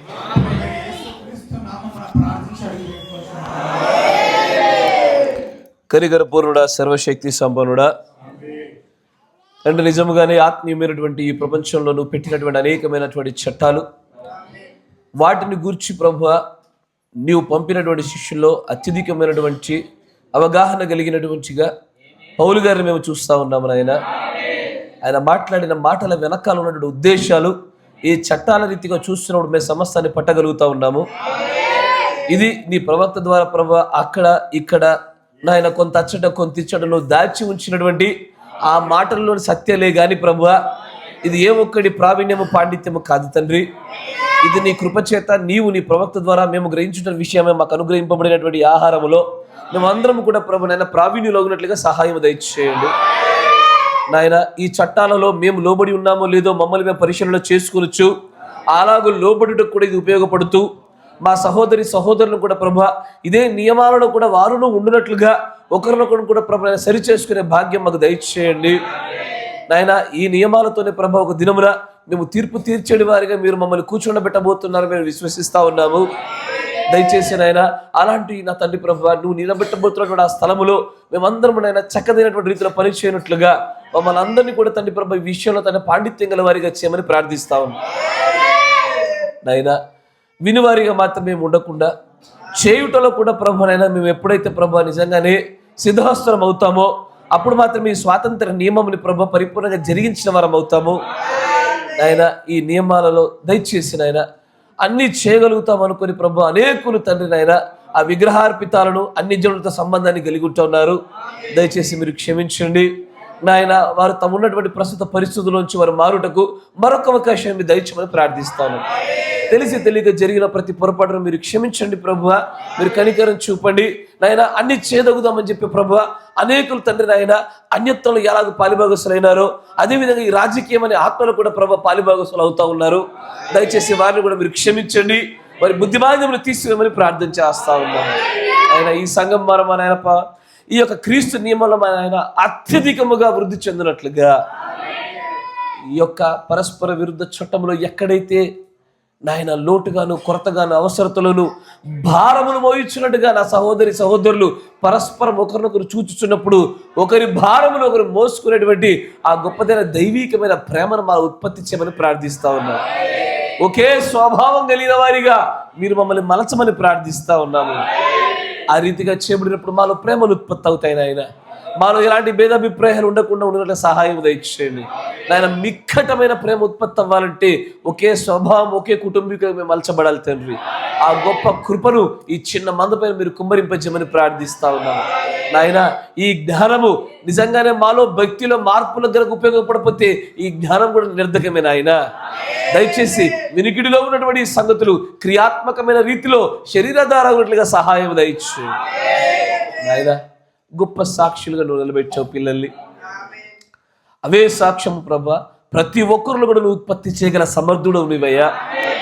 ఇదిగో విశ్వాసముతో ఇదిగో నాయన నువ్వు నేటికి కూడా నువ్వు ఏకరీతిగా ఉన్నటువంటి గొప్ప దేవుడిగానే ఉన్నావనియు నువ్వు ఏ గొప్ప కార్యములు చేయుటకు సమర్థుడవనియు నీకు అసాధ్యమైనది ఏది లేదనియు ఇదిగో విశ్వాసముతో ముందుకు వచ్చి తమ కుడి హస్తములు పైకెత్తి తాము ఉన్నటువంటి ప్రస్తుత అవసరతలు ప్రభువా ఇదిగో తమ మనవులను ప్రభువా తమ హృదయములో నీతో మొరలిడుతున్నటువంటి నీ ప్రియమైనటువంటి పిల్లలు మీ చేతికి అప్పగిస్తా ఉన్నాము నాయన. నాయన నరులకు దేవుడికి మధ్యవర్తి నీ ఒక్కడవే తండ్రి యేసయ్యా. నీవు మాత్రమే ప్రతి సమస్యను కూడా తీర్చగలిగేటువంటి గొప్ప దేవుడవై ఉన్నావయ్యా. ఇదిగో మీరు అడుగు ప్రతిదీ కూడా నీ చిత్తానుసారముగా అడిగినప్పుడు మంచి ఉద్దేశముతో అడిగినప్పుడు మంచి కారణముతో అడిగినప్పుడు నీ నామ ఘనతార్థమే అడిగినప్పుడు నువ్వు వాటిని ఖచ్చితంగా చేస్తానని మాటిచ్చావయ్యా. ఇదిగో ప్రార్థనలు అడుగునప్పుడు నువ్వు పెట్టిన నియమాల ప్రకారంగానే ఈ సమయంలో పరిపూర్ణమైన విశ్వాసముతో తమ కుడి హస్తములు పైకెత్తి ఇదిగో ఈ సమయంలో నువ్వు చేయగల సమర్థుడు అని విశ్వసించుతున్నటువంటి ఈ కుమార్తెలు ఈ కుమారులను మీ చేతిగా నీకు అప్పగిస్తా ఉన్నాము తండ్రి. నీ దూతని సమయంలో ఆజ్ఞాపించమరియు వీరందరినీ తాకమరియు ప్రభు అయినటువంటి యేసు క్రీస్తు నామములో పరిపూర్ణమైన విడుదల విమోచన స్వస్థత వీరు కోరుకొనుచున్న మనవుని చిత్తానుసారంగా ఈ సమయంలో వీరందరికీ అనుగ్రహించబడును గాక. నిన్ను విశ్వసించుచున్న ప్రతి ఒక్కరి వెంట కూడా అవే సూచక్రియలు వెంబడిస్తాయి నాయన. ఆ విషయమునందు మాలో ఏ మాత్రం అవిశ్వాసం లేదు ప్రభువా. మేము పూర్ణంగా విశ్వసించుచున్న ప్రజలమై ఉన్నాము. అనారోగ్యంతో బాధపడుతున్న వారికి నాయన మీరు పరిపూర్ణమైన స్వస్థత ఇచ్చేయండి నాయన. ఇదిగో గర్భములు తెరవబడాలని ఆశపడుతున్న పిల్లలను కూడా మీరు జ్ఞాపకం చేసుకోండి తండ్రి నాయన. ఆత్మీయతలు ఎదగాలని కోరుకున్న ప్రతి ఒక్కరికి కూడా నాయన వారికి విడుదల దయచేయండి. సహోదరుల ఐక్యతను ముందుకు సాగాలని ఆశపడుతున్న వారు ఉన్నారు, వారిని కూడా మీరు దీవించమని ప్రార్థిస్తా ఉన్నాం. వివాహాల కోసం చూస్తున్న వారు ఉన్నారు, వారి యొక్క మార్గాలు తెరవమని ప్రార్థిస్తా ఉన్నాం. రక్షణ కోసం ఎదురు చూస్తున్న వారు ఉన్నారు, వారి కోసం కూడా మీరు మార్గాలు తెరవమని ప్రార్థిస్తా ఉన్నాము. నీ ఉన్నతమైన కృప చేత నీ వాక్యము చేత ఈ సహవాసంలో నీ ఆరాధనలో మేమందరం ఆనందపడుటకు గొప్ప అవకాశాన్ని మాకు దయచేశారు. మీకు కృతజ్ఞతాస్తుతులు చెల్లిస్తా ఉన్నాం యేసయ్యా. ఈ లోకంలో మమ్మల్ని ఆనందపరచదు ఏది లేదు నాయన. అది ఆహారమైనడు, పదార్థమైనడు, మరి ఏదైనడు అది క్షణమాత్రం ఉండిపోయేదే కానీ మమ్మల్ని పరిపూర్ణముగా ఆనందభరితులుగా చేసిన నీ ఆత్మ, నీ వాక్యం మాత్రమే యేసయ్యా. ఈ వర్తమానం చేత మమ్మల్ని తృప్తిపరచుచున్నది మీ కృతజ్ఞతలు. ఇంకను మాలో లోటైన సమస్తాన్ని మీరు సరిచేయండి ప్రభువా. ఎక్కడైతే మాలో ఏది లోటుగా ఉన్నదో, దేనైతే మేము భారంగా భావిస్తున్నామో నీ క్రీస్తు నియమం చేత దాన్ని సంపూర్తి చేయమని ప్రార్థిస్తా ఉన్నామయ్యా. నీ పరిపూర్ణమైనటువంటి నీ ఆత్మాభిషేకం కోసము ఎదురు చూస్తూ నిర్మాణము చేయబడినటువంటి దాని ఈ గొప్ప మహోన్నత కళాఖండములు ఇంకా పరిపూర్ణమైన స్థితిలో చెక్కమని ప్రార్థిస్తా ఉన్నా అయినా. కానుకల విషయంలో గుప్పిలు విప్పిన ప్రతి ఒక్కరిని మీరు దీవించండి. నీ ఉన్నతమైన కృప చేత నీ ప్రియమైన పిల్లలు ఈ ప్రేమ విన్న తర్వాత తాము తిరిగి మరలా చేయబోతున్నటువంటి ఆ ప్రయాణం అంతట్లో కూడా మీరు తోడుగా ఉండండి ప్రేమ. నీ కాపుదల, నీ భద్రత నీ ఉన్నావు కాబట్టి మేము ఉంటున్నాము నాయన. నీ భద్రతలో ఈ ప్రియమైన పిల్లల్ని మరింతగా బలపరచమని, ఏ లోటు లేకుండా కాచి కాబట్టి భద్రపరచమని, సాతాను తంత్రములన్నీ తీసివేయమని నాయన. ఈ లోకంలో మేము దేనిని అడుగుటలేదు కానీ పర సంబంధమైనటువంటి నీ పరిశుద్ధాత్మ అభిషేకమును మాత్రమే, ఆ ముద్రను మాత్రమే మేము అడుగుతా ఉన్నాము నాయన. దానిలో మమ్మల్ని మరింతగా మీరు బలపరచమని, మరింతగా రేకెత్తించమని, మరింతగా నింపమని ప్రార్థిస్తా ఉన్నామయ్యా. కృప చూపి నీవే మరింతగా మమ్మల్ని అందరినీ కూడా ప్రభా నీలో మిళితము చేయమని, వాక్యముగా పరిపూర్ణంగా మలచమని ప్రభు అయిన యేసు క్రీస్తు నామములో ప్రార్థిస్తూ, అంతేకాకుండా నాయన నిజముగానే వసంత్ గారి యొక్క ప్రభు బంధువుల్లో ఉన్నటువంటి నాయన ఆ సహోదరి, ఆ కుమారుడి విషయంలో మేము ప్రార్థన చేస్తా ఉన్నాము. ఓ సర్వశక్తి సంపన్నుడా, నీ ఆత్మను బట్టి నీకు వందనాలు. నువ్వు నిజంగానే జ్ఞప్తికి తీసుకొచ్చే దేవుడు అయ్యా నాయన. ఆ కుమారుడు ప్రభు పుట్టుకతోనే ఆ గుండె సమస్యతో వాడు పుట్టి ఉండగా, ఆ శ్వాస ఇబ్బందితో ప్రభు ఈ కుమారుడు ప్రస్తుతం బాధించబడుచుండగా నాయన, మనుష్యులు దాన్ని కఠినమైన పరిస్థితిగా చూస్తున్నారు కానీ సృష్టికర్తవు నీకు సమస్తము సాధ్యమయ్యా. ఏ పొరపాట్లయితే ప్రభు ఆ కుమార్తె కుటుంబం చేసి ఉన్నదో దయచేసి ఒకసారి క్షమించమని ప్రార్థిస్తా ఉన్నాము. ఆ దోషములు తీసేయమని ప్రార్థిస్తా ఉన్నాము. మనుషులు మరలా నాయన వారు దుర్మార్గులుగానే ఉండి మరణించడం నువ్వు ఎల్లప్పుడు కూడా సంతోషించబడవు కాదు నాయన. వారు మార్పు చెంది నీకు సమీపస్తులు అవుతాయి నీకు ఇష్టమై ఉండగా వారు నీకు మరలా సమీపస్తులు అవునట్లుగా ఒక అవకాశాన్ని దయచేయమని ప్రార్థిస్తా ఉన్నాము. ఆ కుమారుడికి కూడా పరిపూర్ణమైనటువంటి స్వస్థత ప్రభు అయిన యేసు క్రీస్తు నామములో కలుగునుగాక. ఆ కుమారుడు యొక్క గుండె నువ్వు ముట్టి నాయన నూతనమైనటువంటి గుండె కదని మలచమని ప్రార్థిస్తా ఉన్నావయ్యా. నీ వధువు అడిగినటువంటి ఈ కార్యమును ప్రభు నువ్వు నెరవేర్పు జరిగిస్తావని విశ్వసిస్తా ఉన్నాము. నీ భార్య ఇష్టపడి అడిగిన ప్రతిదాన్ని ఎన్నోసార్లు చేసావయ్యా. భార్య మనవులను తీర్చేటువంటి గొప్ప భర్తవు నీవు. కృప చూపి దయచేసి ఈ గొప్ప కార్యానికి ప్రభువా మరొకసారి మేమందరం సాక్షి బిడ్డలుగా ఉండనట్లుగాను, నా భర్త చేసేటువంటి కార్యములు బట్టి ఆనందపడే భార్యగా వాళ్ళందరినీ కూడా స్థితిలో గడిపింపజేయమని ప్రార్థిస్తా ఉన్నా. కనికరం చూపమని ప్రభు అయిన యేసు క్రీస్తు నామములో ప్రార్థన చేయుచున్నాము. ఆమేన్. God bless you. దేవుడు మిమ్మల్ని అందరూ దీవించును గాక. ఒక 10 సెకండ్లు కూర్చోండి.